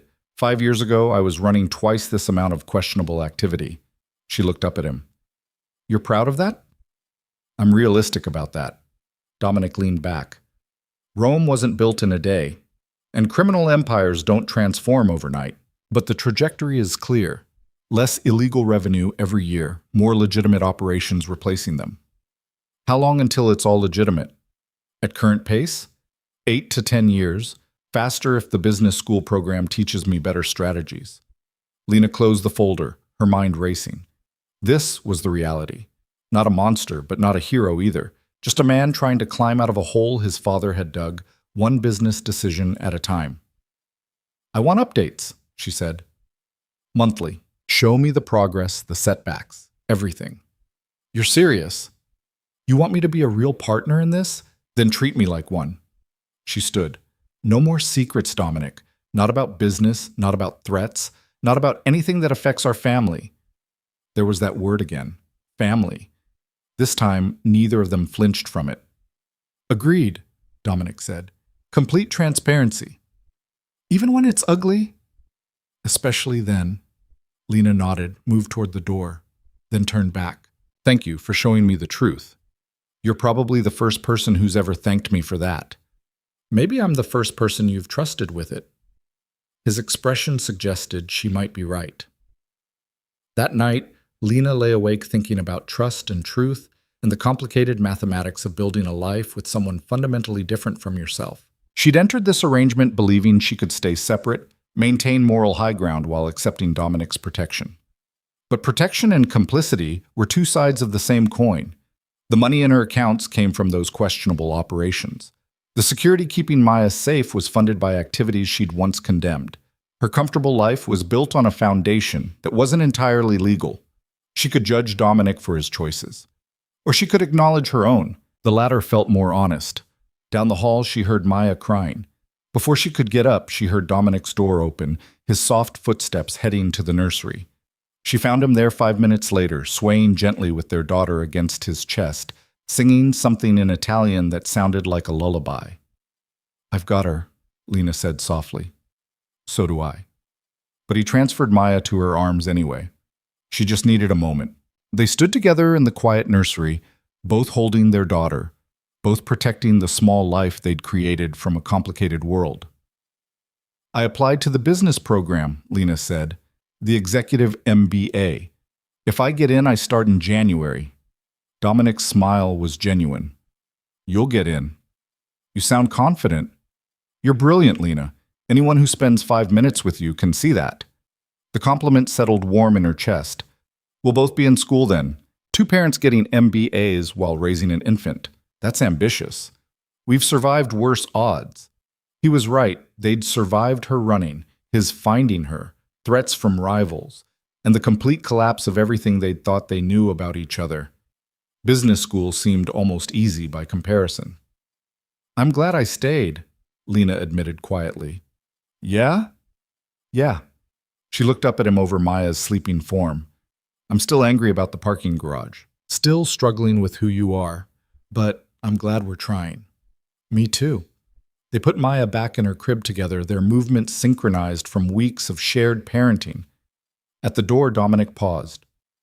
Lena, for what it's worth, I'm sorry. For the way we started, for the circumstances that brought us here. You deserved better. Maybe. She considered this. But deserving better and finding something worth keeping aren't mutually exclusive. His expression suggested she'd surprised him again. Is that what this is? Worth keeping? I think it might be. Ask me again in another 6 months. Deal. He left her in the nursery doorway, moonlight painting everything silver. Lena looked at her sleeping daughter, at the beautiful room in the beautiful house protected by complicated men and questionable methods. Worth keeping, she'd said. The truth was more nuanced. This life wasn't what she'd imagined or wanted. But it was real, built on honest foundation instead of romantic illusions. And maybe, just maybe, that made it stronger than what she'd lost. Downstairs, she heard Dominic moving around his office, working late again, building his legitimate empire one contract at a time, trying to become someone worthy of the choice she'd made. Lena went back to her room, climbed into expensive sheets, and slept without nightmares for the first time in months. The cage had been real. But somewhere along the way, someone had left the door open, and she'd chosen to stay inside anyway. That fragile peace lasted 3 months before reality came crashing back with devastating force. Maya was 5 months old, thriving and perfect, when Lena walked into Dominic's office unannounced and found him destroying his phone with methodical violence. He slammed it against the desk repeatedly, glass shattering, the expensive device reduced to fragments in seconds. She'd never seen him lose control like this. "What happened?" she asked, instinct keeping her in the doorway rather than approaching. Dominic looked up, his eyes wild in a way that made her heart stop. "Federal investigation. They've got wiretaps, financial records, witness testimony, 3 years of surveillance I didn't know about." The words felt like they were coming from underwater. "They're coming after you?" "They're coming after everyone. Me, Vincent, half the families in Chicago." He swept the phone fragments off his desk. Someone flipped, someone high up, and now it's all unraveling. Lena's mind raced through implications. What does that mean for us? It means everything I've been building, all the legitimate transition, might not matter. Dominic moved to the window, his shoulders rigid. They have evidence from before I started restructuring, enough to put me away for 20 years. 20 years. Maya would be an adult before he got out. Can you fight it? I have lawyers scrambling right now. But Lena. He turned to face her. This is bad. Really bad. And it gets worse. Her stomach dropped. How? They know about you. About Maya. He pulled out a different phone, showed her a legal document. You're listed as a person of interest. They want to question you about my activities, my finances, anything you might know. Lena read the subpoena with growing horror. Her name, her real name, Lena Carter, printed in official government documentation requesting her testimony before a grand jury. I don't know anything about your illegal operations. They don't care. They'll ask anyway, put you under oath, and if you refuse to answer, they can charge you with obstruction. That's insane. That's federal prosecution. Dominic's voice was flat. They're building a RICO case. Racketeering. They'll use every tool they have, including threatening the people close to targets. Lena sank into his desk chair, her legs suddenly unsteady. So what do we do? My lawyers are trying to negotiate immunity for you, argue that you had no knowledge of illegal activities, that you're just an innocent party caught in the crossfire. Which is basically true. Is it? Dominic's laugh was bitter. You've been living here for months, accepting money from my accounts. You've sat in on business meetings, reviewed financial records. A good prosecutor could argue you knew exactly what was happening. The implications hit her like a physical blow. She'd thought transparency meant protection. Instead, it had made her complicit. I could go to prison. The words came out as a whisper. Not if I can prevent it. Dominic crossed to her, knelt so they were eye level. Listen to me. I will do whatever it takes to keep you and Maya safe. If that means taking full responsibility, if that means pleading guilty to things I didn't do, I'll do it. You can't. I absolutely can. His intensity was almost frightening. You were right when you said you deserved better than my world. This is proof, and I won't let my choices destroy your life. Lena wanted to argue, but the fear was overwhelming. She thought of Maya sleeping upstairs, completely innocent, completely vulnerable. What happened to babies when both parents went to prison? I need to think, she said shakily. Take all the time you need. But Lena, don't talk to anyone about this without my lawyers present. Not your friends, not random phone calls, nobody. The feds could be recording anything. The paranoia that suggestion induced was suffocating. Her entire world had become a potential threat. She spent the afternoon in Maya's nursery, holding her daughter while trying to process the new reality. Everything they'd built, the careful trust, the tentative partnership, the hope that maybe they could make this work, all of it was crumbling. Margaret found her there at dinner time. Mr. Moretti asked me to bring you something to eat. You haven't left this room in hours. I'm not hungry. Nevertheless, Margaret set down a tray with soup and bread. And he wanted me to tell you that his legal team will be here tomorrow morning to discuss options. Options. As if there were good choices in any of this. Margaret? Lena looked up at the older woman who'd become unexpectedly important in her life. Did you know? About the illegal operations? Margaret's expression was carefully neutral. I've worked for Mr. Moretti for 8 years. I know what I need to know. That's not an answer.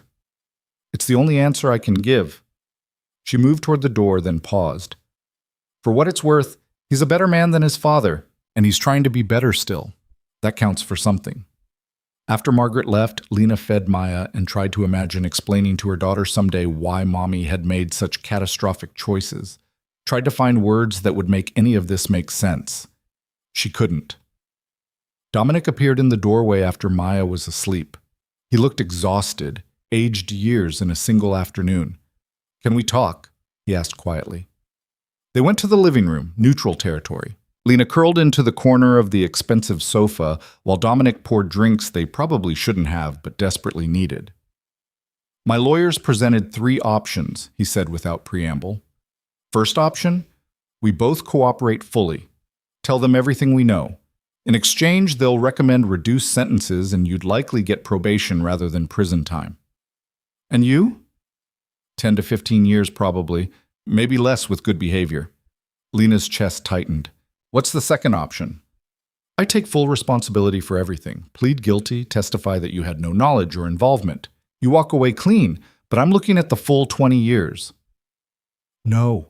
The word came out fierce. "You can't do that. Maya needs her father." "Maya needs at least one parent who's not in prison." Dominic met her eyes. "If we both go down, what happens to her? Foster care, the system?" The thought was unbearable, but so was the thought of him sacrificing everything. "What's the third option?" Dominic was quiet for a long moment. "We run. Tonight. I have resources they don't know about. Identities already prepared. We take Maya and disappear. South America, probably. Somewhere without extradition treaties." Lena stared at him. "You're serious?" "Completely.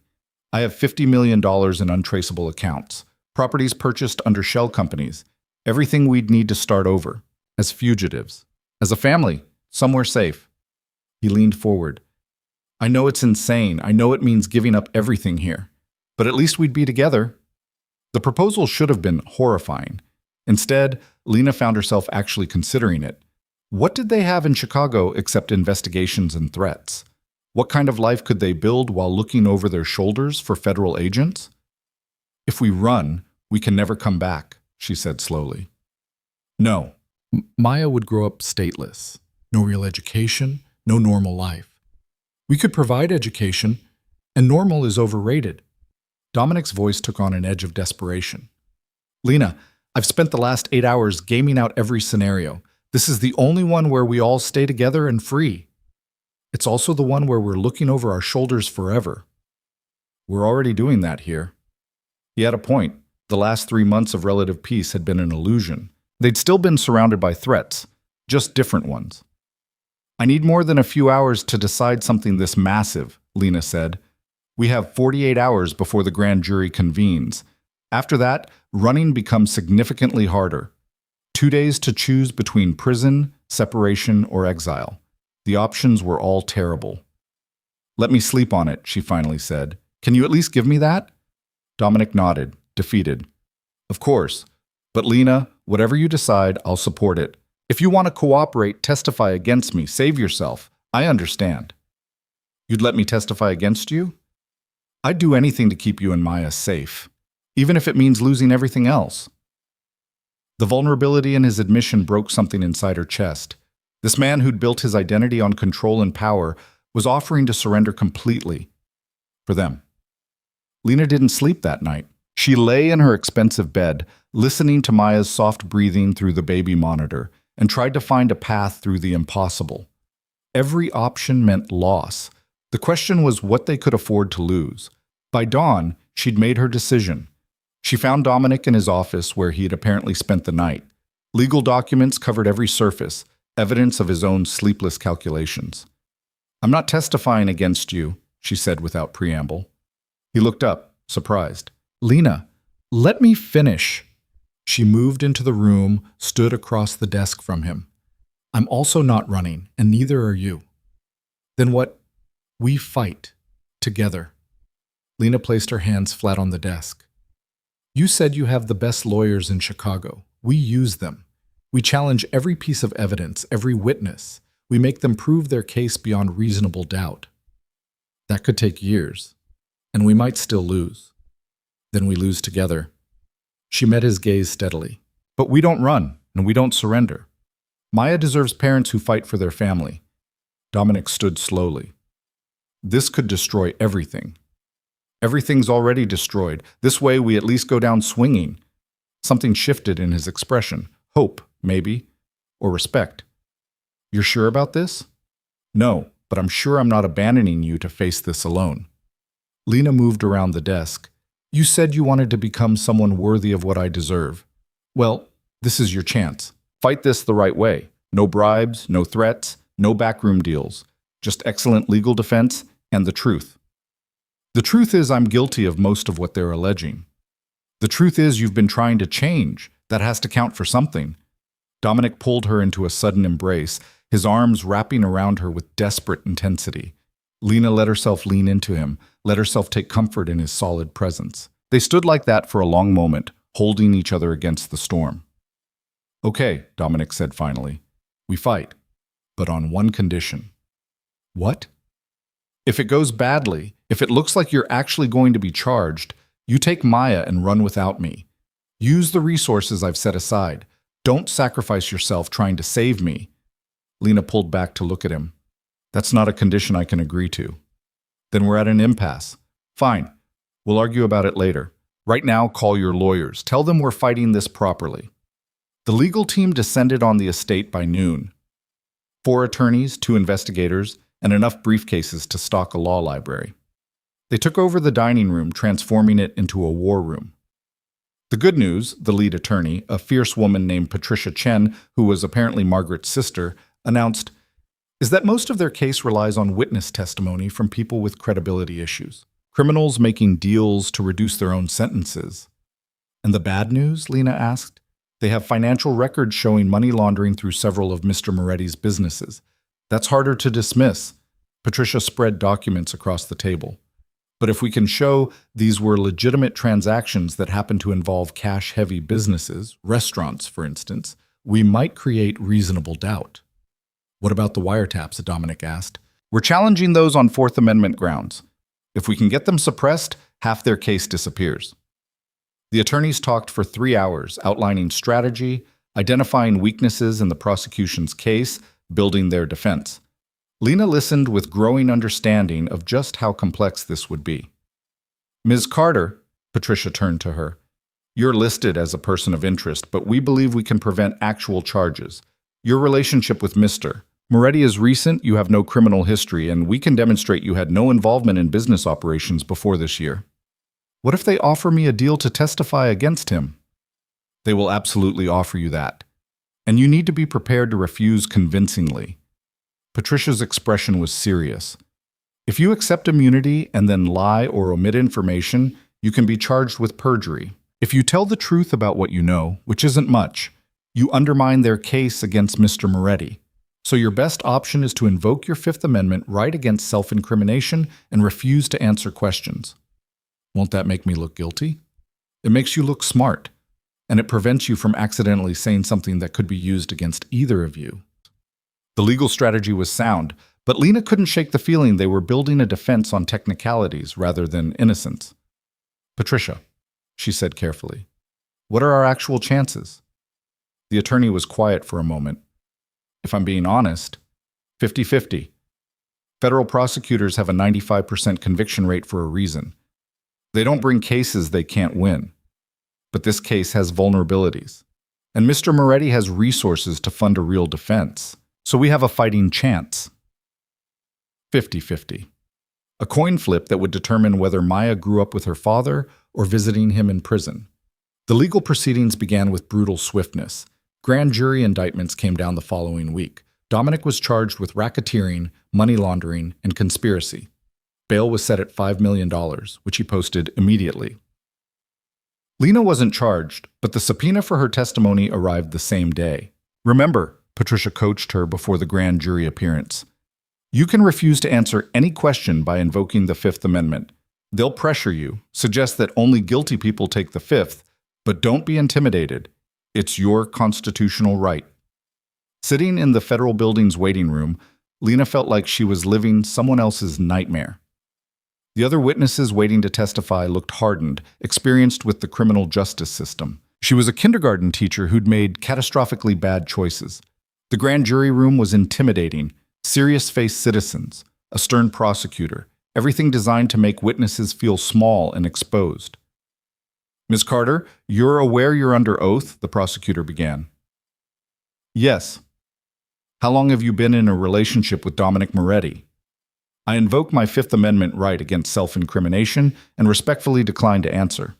The prosecutor's expression hardened. "Ms. Carter, you're not currently charged with any crime. You have nothing to fear from answering. Nevertheless, I invoke my Fifth Amendment rights." "Are you aware that Mr. Moretti runs illegal gambling operations?" "I invoke my Fifth Amendment rights." "Have you received money from Mr. Moretti that you knew came from illegal activities?" "I invoke my Fifth Amendment rights." It went on for 45 minutes. Every question met with the same response. The prosecutor grew increasingly frustrated, the grand jurors increasingly skeptical. But Patricia had been right. They couldn't force her to answer. When she finally left the federal building, Dominic was waiting outside despite his lawyer's advice to stay away. "How bad?" he asked. "I didn't give them anything." Lena was shaking from adrenaline. "But they're going to paint me as complicit anyway. We'll deal with it." He guided her to the waiting car, security flanking them. "You did exactly right." Back at the estate, reality set in. The indictment was public now. News coverage showed Dominic's photo alongside allegations of organized crime. Reporters camped outside the gates. Lena's former teaching colleagues were being contacted for comments. Her old life was being dissected and destroyed in real time. "I'm toxic," she said that evening, scrolling through news articles on her phone. "Every school I've worked at, every reference I had, it's all tainted now. I'm sorry." Dominic sat beside her on the sofa. "This is exactly what I wanted to prevent." "Well, prevention failed. Now we deal with consequences." Margaret appeared with dinner neither of them wanted. "The press will move on eventually, they always do. Not before they've thoroughly ruined my reputation." Lena set down her phone. "I'll never teach again. No school will hire someone associated with a federal racketeering case." "Then you do something else," Dominic said quietly. "Business school, remember? You were planning to apply." "That was before all this." "So what? You're still brilliant, still capable." He took her hand. "Don't let them take your future because of my past." Lena wanted to argue, but exhaustion was winning. The investigation, the testimony, the constant stress, it was all too much.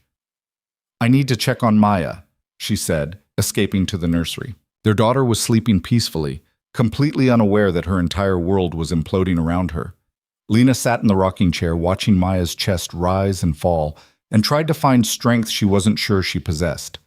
The trial date was set for 6 months out. 6 months of legal preparation, media scrutiny, and living under investigation. 6 months of watching Dominic's legitimate businesses suffer as partners pulled out, investors got nervous, employees jumped ship. The empire he'd been trying to build was collapsing in slow motion. "We could still run," Dominic said one night, 3 months into the pretrial proceedings. "I have everything ready. We could be in Argentina in 12 hours. Lena looked up from the legal documents she'd been reviewing. "I thought we agreed to fight." "That was before I watched this destroy you." He gestured at the papers spread across their dining room table. "You haven't slept properly in weeks. You've lost weight. You barely smile anymore." "I'm managing." "You're drowning." Dominic sat beside her. "And I'm the anchor pulling you under." "Don't be dramatic." "I'm being realistic." He turned her face toward him gently. "Lena, I love you, and I can't keep watching this break you." The words stopped her heart. In all these months, through everything, he'd never said those words. "You love me?" she whispered. "Of course I love you. I've loved you since that parking garage when you looked at me with absolute horror and I realized I'd just destroyed the best thing in my life." His thumb brushed across her cheek. "I've been trying to earn you back ever since." Tears she'd been holding back for months finally spilled over. "You can't just say that now." "When should I say it? When I'm in prison? When it's too late?" Dominic pulled her into his arms. "I should have said it months ago. Should have told you every day that you're the reason I'm trying to change." Lena clung to him, years of fear and stress and complicated feelings pouring out in broken sobs. He held her through it, solid and steady, the man she'd somehow fallen for despite every reason not to. "I love you too," she finally managed, "and I hate that I do because it makes everything harder." "Yeah." His laugh was watery. "Love is inconvenient like that." They stayed wrapped together until Maya's crying summoned them both to the nursery. They took care of their daughter and practiced tandem, both of them exhausted but functioning. "We're going to get through this," Lena said as they put Maya back down. "Together?" "Together." She took his hand. "No running. We fight, and whatever happens, we face it as a family." There was that word again, but this time it didn't feel complicated or forced. It felt true. The months until trial crawled by with agonizing slowness. Patricia and her team built their defense, found weaknesses in witness testimony, challenged evidence. But the prosecution was relentless, adding charges, bringing in new witnesses, building a case that looked increasingly damning. "They're offering a plea deal," Patricia announced 3 weeks before trial. 20 years reduced to 12 with good behavior. You'd be out while Maya's still in high school. Dominic looked at Lena. "What do you think?" "I think 12 years is a lifetime." She turned to Patricia. "What happens if we go to trial and lose?" "He's looking at 40 years minimum, multiple charges, consecutive sentences." 40 years. Maya would be middle-aged before he got out. "But if we win," Lena pressed, "if we win, he walks away clean." All charges dropped. 50-50 odds, a coin flip between freedom and lifetime imprisonment. "We go to trial," Dominic said firmly. Patricia nodded. "Then we better make damn sure we win." The final 3 weeks were a blur of preparation. Witness interviews, strategy sessions, mock trials where they practiced every scenario. Lena sat through it all, learning the legal system's intricacies, understanding just how much was at stake. The night before trial, she found Dominic in Maya's nursery. "Couldn't sleep?" she asked softly. "Memorizing her face." He looked up from where he sat watching their daughter. "In case tomorrow goes badly." Lena joined him, both of them committing this moment to memory. Maya at 8 months old, healthy and perfect and completely innocent. "Whatever happens tomorrow," Lena said quietly, "she'll know you fought for her. For us. Will that be enough?" "It'll have to be." They sat in the nursery until dawn, holding each other and their daughter, preparing for a trial that would determine everything. The future had never felt more uncertain, but for the first time since that parking garage, Lena felt like they were facing it honestly. No more illusions, no more hiding. Just two people who loved each other and their child, fighting with everything they had against impossible odds. Win or lose, they'd do it together. That had to count for something. The federal courthouse felt like a cathedral built to intimidate. Marble floors, soaring ceilings, the weight of justice carved into every column and cornice.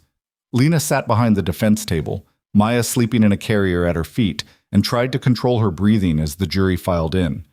12 strangers who would decide their future. Dominic sat beside Patricia, his expression calm in a way Lena had learned meant he was anything but. His hand found hers under the table, squeezed once. Whatever happened next, they'd face it together.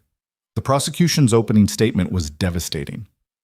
3 hours of evidence presentation, witness lists, financial records that painted Dominic as exactly what he'd been. A crime lord who'd spent years building an empire on illegal operations. The prosecutor, a sharp-eyed man named Davidson, spoke with absolute certainty. "The evidence will show that Dominic Moretti knowingly and willfully engaged in a pattern of racketeering activity, that he laundered money through legitimate businesses, that he orchestrated illegal gambling operations, smuggling rings, and protection rackets across Chicago, and that he did all of this while presenting a respectable face to the community." Lena watched the jury's faces. Some looked sympathetic. Most looked convinced. When Patricia stood for the defense's opening, the courtroom went quiet. "Everything the prosecution just told you is partially true," she began, and Lena's heart stopped. Dominic Moretti did inherit a criminal organization. He did run operations that violated federal law. But here's what they won't tell you. For the past 5 years, he's been systematically dismantling that empire, transitioning to legitimate businesses, reducing illegal activity by over 60%, trying to become something better than what his father left him. Patricia pulled up financial records on the courtroom monitors. You'll see legitimate restaurant chains, real estate holdings, import companies that comply with every regulation. You'll see a man who enrolled in business school to learn how to run legal operations. You'll see documented evidence of transition, not expansion. She turned to face the jury directly. The prosecution wants you to judge my client based on who he was. I'm asking you to consider who he's becoming, because transformation isn't a crime. Trying to change isn't illegal, and a man shouldn't spend his life in prison for trying to climb out of a hole his father dug. It was a gamble. Admitting guilt to some charges while arguing mitigation. But watching the jury, Lena saw a few faces shift from certain to considering. Maybe they had a chance after all. The trial stretched across 3 brutal weeks. Prosecution witnesses, former employees, rival gang members, people who'd taken deals to testify, painted vivid pictures of Dominic's criminal activities. Each one felt like a nail in their coffin, but Patricia was relentless in cross-examination. Mr. Castellano, you're testifying in exchange for what exactly? Reduced sentence, 5 years instead of 20. And you were arrested for what crime? Embezzlement. I stole from Mr. Moretti's operations. So you're a proven thief and liar, and we're supposed to believe your testimony about my client? Patricia's voice was sharp. How much of what you're saying is true versus what prosecutors told you to say to get your deal? Objection. Davidson stood. Counsel is impugning the witness. Sustained. Ms. Chen, rephrase. But the damage was done. The jury had seen the weakness in the testimony. It went like that for days. Patricia systematically dismantled credibility, showed inconsistencies, revealed the deals and motivations behind each witness. The prosecution's case started looking less like ironclad evidence and more like a house of cards built on unreliable testimony. Then came the financial records. Davidson spent 2 days walking forensic accountants through money trails, showing how cash from illegal operations moved through Dominic's legitimate businesses. It was damning, technical, and impossible to dismiss.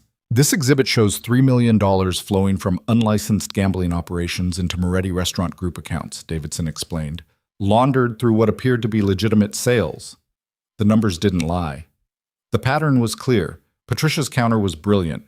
She brought in her own forensic accountant who showed the same records from a different angle.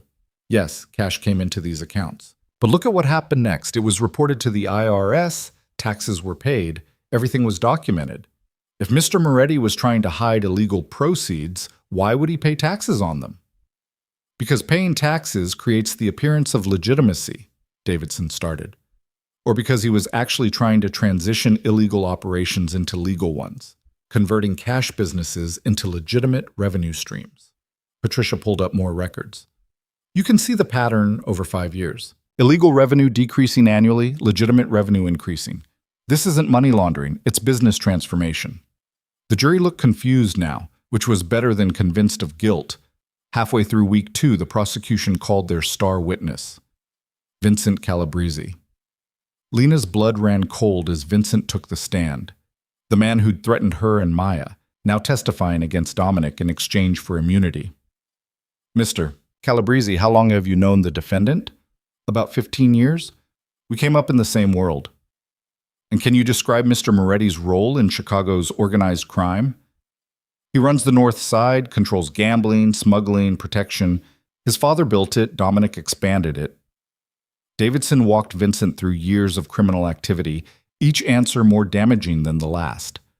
Dominic's face remained impassive, but Lena could feel the tension radiating from him. Then Patricia stood for cross-examination. Mr. Calabrese, you're testifying under an immunity agreement, correct? Yes. An immunity agreement for what crimes specifically? Vincent shifted uncomfortably. Similar charges, racketeering, money laundering. So you did everything you're accusing my client of doing. I never said I was innocent. No, you just said whatever prosecutors told you to say to avoid prison. Patricia moved closer. Isn't it true that you and Mr. Moretti were business partners until recently? We had some joint ventures. Joint ventures that you sabotaged when you felt he was transitioning away from illegal operations too quickly. Objection, speculation. I'll rephrase. Mr. Calabrese, did you or did you not send armed men to threaten Mrs. Carter and Mr. Moretti's infant daughter? Vincent's face flushed. That's not, I never, yes or no? Did you threaten a woman and a baby to pressure my client? Davidson was on his feet. Your Honor, this is outside the scope. It goes to witness credibility, Patricia countered. If Mr. Calabrese is willing to threaten an infant, he's willing to lie under oath. The judge considered. I'll allow it. Answer the question, Mr. Calabrese. Vincent glared at Patricia. I sent a message. That's how business works. A message involving a photograph of a newborn baby and explicit threats. And now you're testifying against the father of that child in exchange for immunity. The jury should understand your motivations aren't exactly pure. The cross-examination continued for hours. By the end, Vincent looked less like a credible witness and more like a criminal cutting any deal necessary to save himself. But the prosecution still had the financial records, still had the pattern of illegal activity. As week 3 began, Patricia made a risky decision. The defense calls Dominic Moretti. Lena's heart stopped. They'd debated this for weeks. Putting Dominic on the stand meant exposing him to Davidson's cross-examination, but it also meant letting the jury hear directly from him. Dominic took the oath, settled into the witness chair, and met Patricia's eyes with quiet resolve. Mr. Moretti, did you inherit a criminal organization from your father? Yes. Did you run illegal operations for several years? Yes. Murmurs rippled through the courtroom. Lena held her breath. And why are you admitting this? Dominic looked at the jury. Because it's true. My father built an empire on violence and illegal activity. When he died, I was 16 years old. I had 2 choices. Let everything collapse, which would have gotten people killed, or take over and try to manage it. I chose management. What happened next? I spent years learning the business. And the more I learned, the more I hated it. His voice was steady. The violence, the fear, the constant threat. I watched good people get hurt because of decisions my father made decades ago, and I decided I wanted different. Patricia pulled up financial records. Can you explain these documents? That's my transition plan. 5 years ago, I started moving operations toward legitimate businesses, reducing illegal activity, investing in legal enterprises. It's not fast. You can't dismantle a criminal empire overnight without people getting killed. But every year there's less illegal revenue and more legitimate income. Why not just walk away completely? Because I'm responsible for about 200 families. People who work in my restaurants, my import companies, my real estate holdings. If I just abandoned everything, they'd lose their livelihoods. And the violent people who'd fill the power vacuum would make my father look merciful. Patricia walked him through years of business decisions. The partnership with Vincent that reduced violence. The restaurant expansion that created legitimate jobs. The enrollment in business school. Mr. Moretti, why should this jury believe you're actually changing? Dominic's eyes found Lena in the gallery. Because I have a daughter, and I want her to inherit businesses, not blood feuds. I want her to know her father as someone who built things, not destroyed them. Then Davidson stood for cross-examination, and the real battle began. Mr. Moretti, you testified that you reduced illegal activity, but you didn't eliminate it, did you? Not yet, no. So you continued to break federal law while claiming to transition. I continued to manage operations that were illegal while working to replace them with legal alternatives. That's a convenient distinction. Davidson pulled up different records. These show illegal gambling revenue from just 8 months ago. Yes. Operations I was in the process of shutting down. Process. That's a useful word, isn't it? You can claim to be in process indefinitely while continuing to profit from crime. If I shut everything down at once, 20 competitors would rush in. More violence, more victims. I'm doing this strategically to minimize harm. Davidson spent 3 hours attacking every answer, every justification. But Dominic never wavered, never lost his composure. He admitted his crimes while explaining his choices, acknowledged his guilt while demonstrating his effort to change. By the end of the cross-examination, the jury looked torn, which was exactly where Patricia wanted them. Closing arguments came on day 19. Davidson painted Dominic as a criminal who'd gotten caught and was now claiming reformation to avoid consequences. Don't be fooled by talk of transition and change. The evidence shows systematic illegal activity continuing right up until his arrest. A criminal doesn't stop being a criminal just because he enrolls in business school. Patricia's closing was passionate. My client isn't claiming to be innocent. He's claiming to be trying. And there's a difference between a man actively committing crimes and a man working to undo his father's legacy. Yes, he's broken laws. Yes, he should face consequences. But 40 years in prison for trying to change? That's not justice. That's vengeance. The jury deliberated for 3 days. 3 days where Lena barely ate or slept. 3 days of watching Dominic try to stay strong while clearly terrified.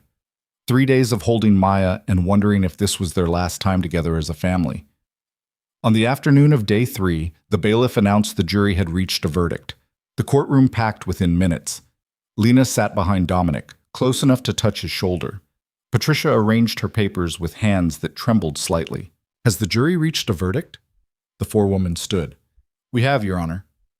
On the charge of racketeering, how do you find? Lena stopped breathing. Guilty. The word hit like a physical blow. Dominic's shoulders tensed, but he didn't move. On the charge of money laundering? Guilty. Lena's vision blurred. This was it. They were losing. On the charge of conspiracy? The forewoman hesitated. Not guilty. Wait, what? The judge continued through the list of charges. The jury had split the verdict, finding Dominic guilty of past crimes but not guilty of ongoing conspiracy, essentially agreeing that he'd committed crimes but was genuinely trying to stop. Given the mixed verdict, I'm setting sentencing for 30 days from now, the judge announced. Mr. Moretti will remain free on bail pending that hearing. Patricia immediately requested a sidebar. Lena watched them argue with the judge, too far away to hear the details. When they returned, Patricia looked cautiously optimistic. What happened? Lena asked as soon as they had privacy. Mixed verdict is good, Patricia explained. It means the jury believed his reformation was real.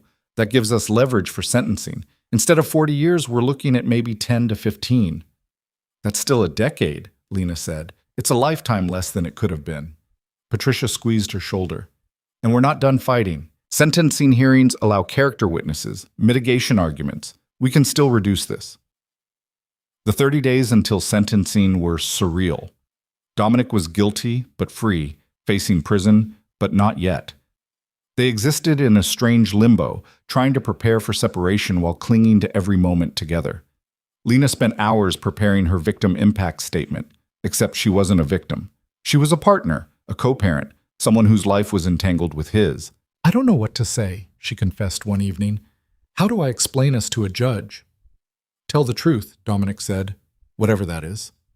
The truth was complicated. The truth was she'd fallen in love with a criminal who was trying to change, that she'd made choices that implicated her too, that their daughter deserved a father, flawed as he was.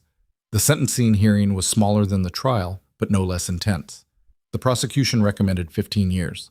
The defense argued for 5, with credit for time served and rehabilitation.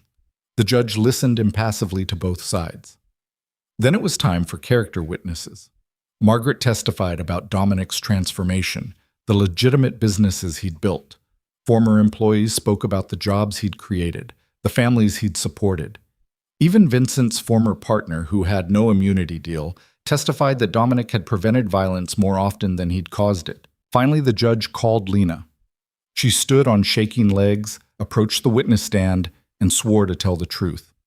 Ms. Carter, you're here voluntarily? Yes, Your Honor. Tell me about your relationship with the defendant. Lena took a breath.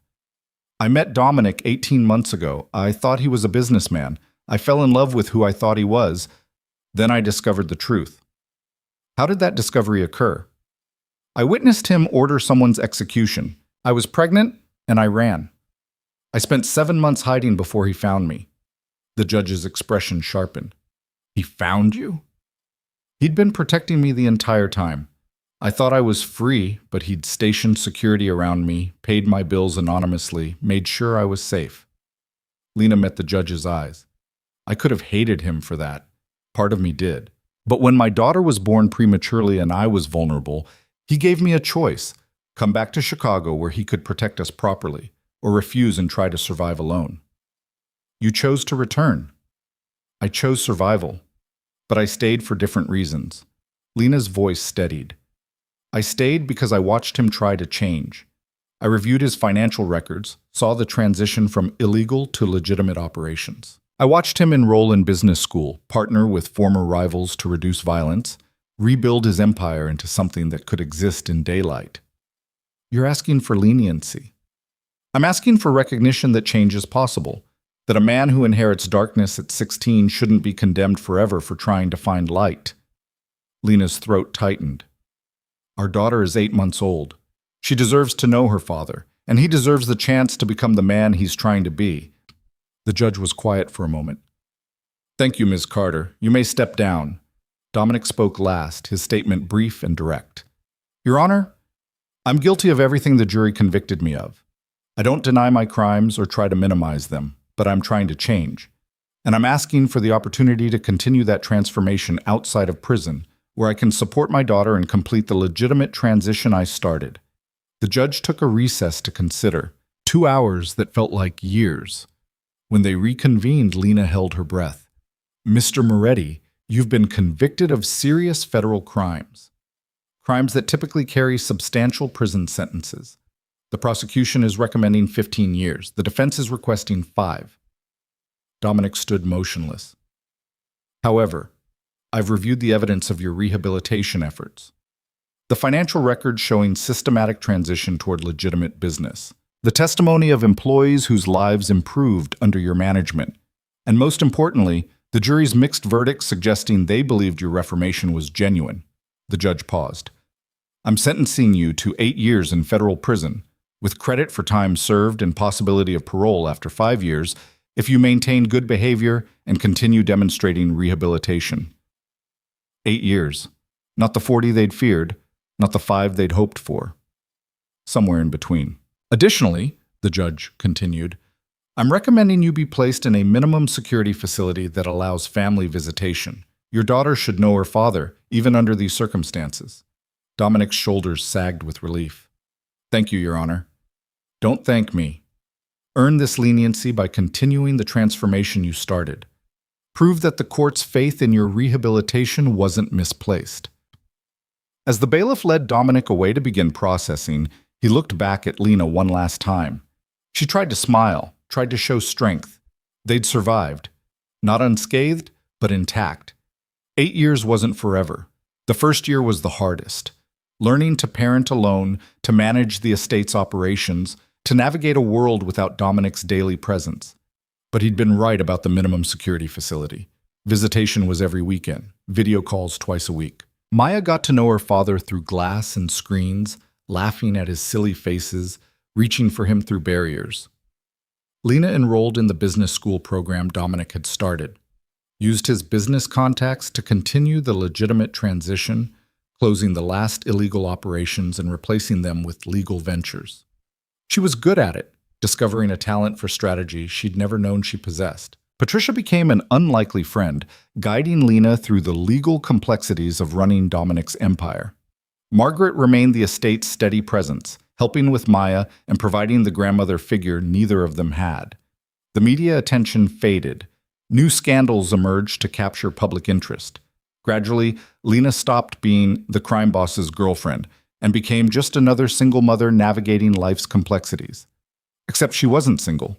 She was waiting. Dominic thrived in prison in ways that surprised everyone.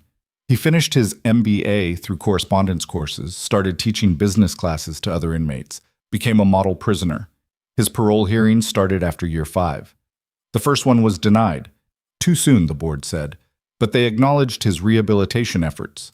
The second hearing, 6 months later, went differently. Lena testified again, this time about the businesses they'd built, the legitimate empire that now employed over 1,000 people. About Maya, now 6 years old, who wrote letters to her daddy and counted days until he came home. Mr. Moretti has demonstrated exceptional rehabilitation, the parole board chairman said. His business program has helped dozens of inmates prepare for legitimate employment post-release. He's maintained perfect conduct for 5.5 years, and the criminal organization he once ran has been completely transformed into legal operations. They granted parole effective in 30 days.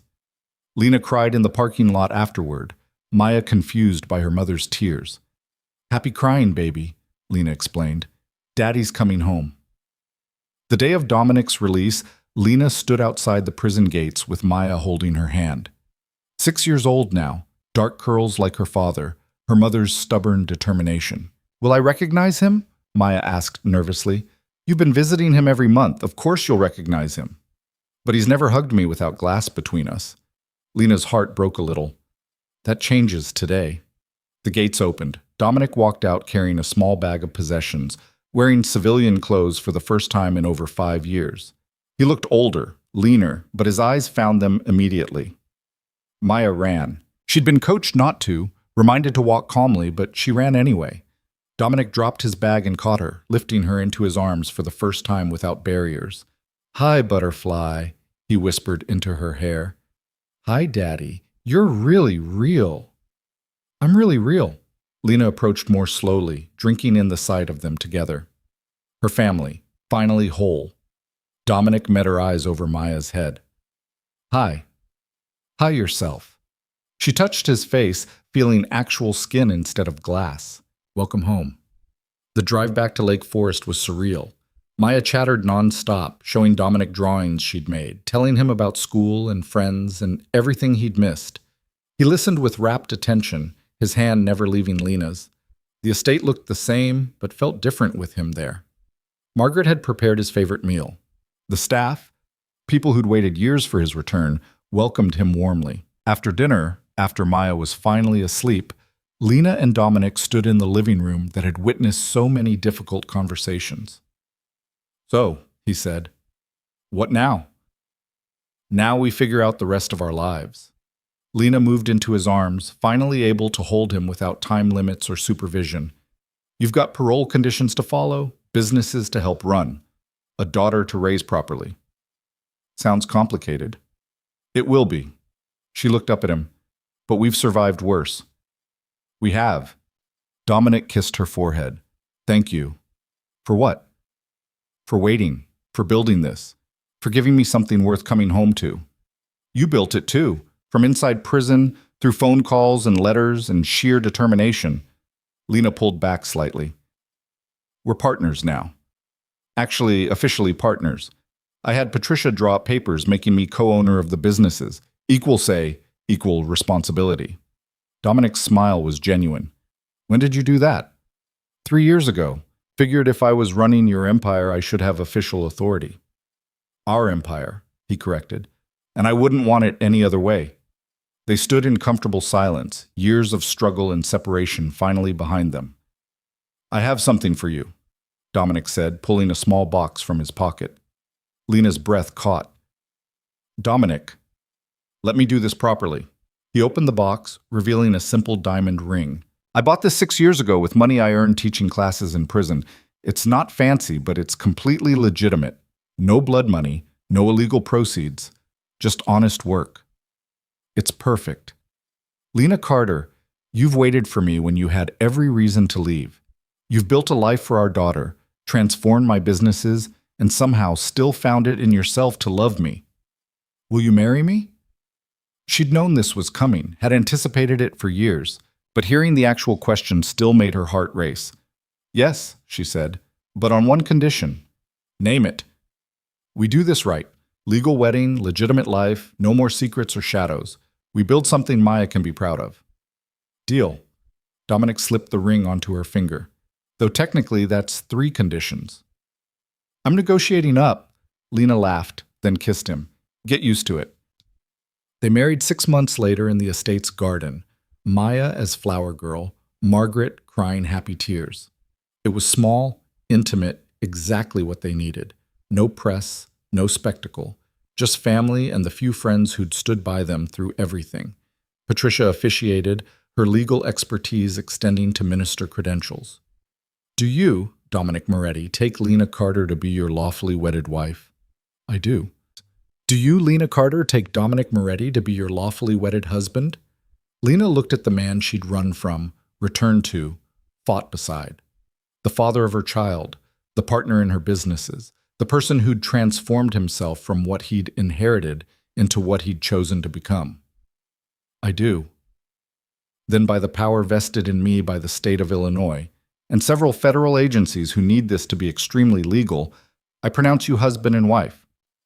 The kiss was long and earned and worth every difficult moment that had led to it. Maya cheered. Finally, I've been waiting forever. You're 6, Lena laughed. That's forever in kid years. The reception was relaxed, full of laughter and hope. Dominic's parole officer even stopped by briefly to verify he was following conditions, then stayed for cake because Margaret's baking was legendary. As evening fell and guests departed, Lena found Dominic watching Maya play with the flower petals in the garden. What are you thinking? She asked. That I'm the luckiest man alive. He pulled her close. I thought that parking garage was the end. Turned out it was just the beginning. Of what? Everything that matters. He gestured at Maya, at the estate, at the life they'd built from ruins. I spent so many years thinking I had to be what my father was. Turns out I could be something better. You're doing it, Lena said softly. Every day, you're choosing better. We're doing it, he corrected. I couldn't have done any of this without you. Maya ran up, grass stains on her flower girl dress, completely happy. Can we have cake for breakfast tomorrow? Absolutely not, Lena said. Maybe a small piece, Dominic countered. You've been home 6 months, and you're already undermining my parenting. I've got years of being the fun parent to make up for. They argued playfully while Maya giggled, the picture of a normal family, which, despite everything, they somehow were.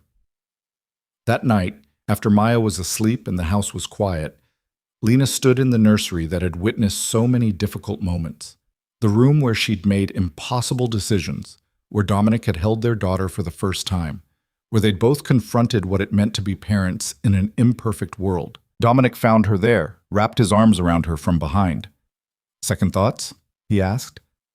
Never. She leaned into him, just remembering how far we've come. And where we're going? Wherever it is, we're going together. Years later, when Maya was older and started asking harder questions, they told her the truth, age-appropriately at first, then more completely as she matured. They didn't hide what Dominic had been or what they'd survived. And Maya, brilliant and fierce like both her parents, understood something important. People weren't just their worst choices.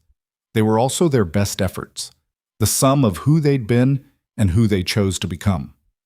Dominic's businesses continued to thrive, completely legitimate now.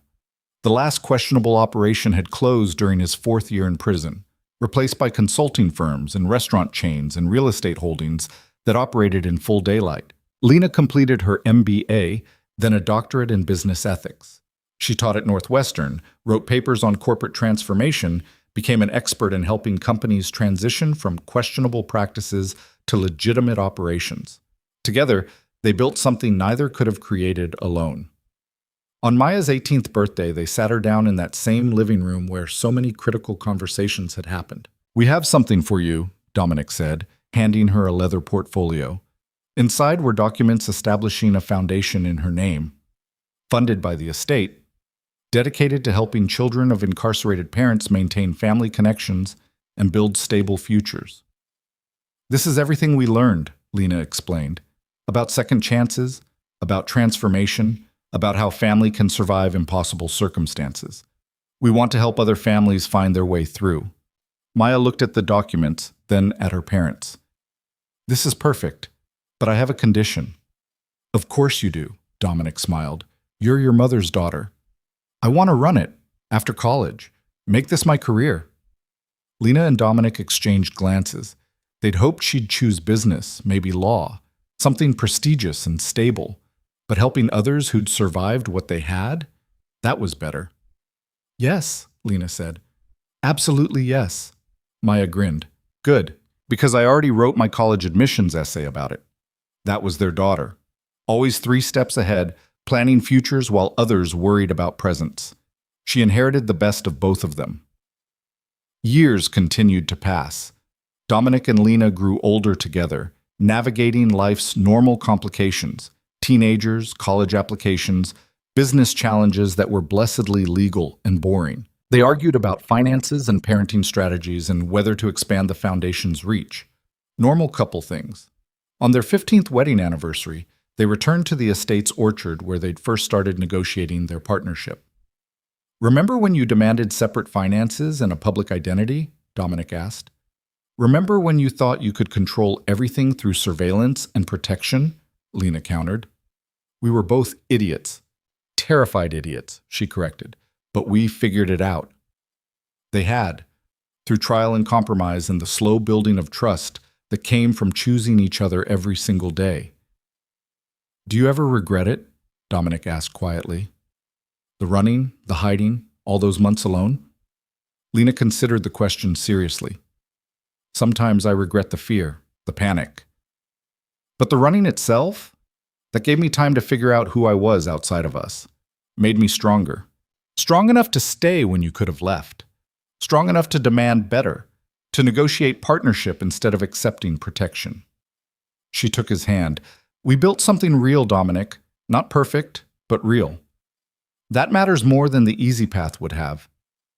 He pulled her close, and they stood in the orchard as the sun set, painting everything gold. 16 years since that parking garage. 16 years of fighting and building and transforming darkness into something that could survive in light. Not a fairy tale. Not a romance for the ages.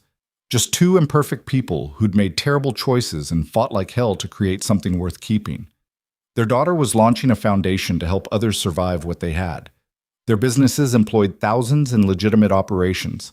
Their marriage had survived prison and trials and every reason to fail. And on a warm autumn evening in the orchard, where they'd negotiated their first fragile truce, Lena Carter Moretti realized something important. She'd never been trapped in a cage. She'd been building a home. One difficult choice at a time, one compromise at a time, one act of faith at a time. And the home they'd built together was strong enough to last. "I love you," she said. "I love you too," Dominic replied. "Thank you for giving me the chance to earn that. Thank you for becoming someone worth it." Behind them, the house glowed with lights. Inside, Margaret was preparing dinner. Maya would be home from college soon, full of stories and plans. Their family, complicated and hard-won and absolutely real. Lena had thought she knew what she wanted 16 years ago. A simple life, a good man, a future free from complications.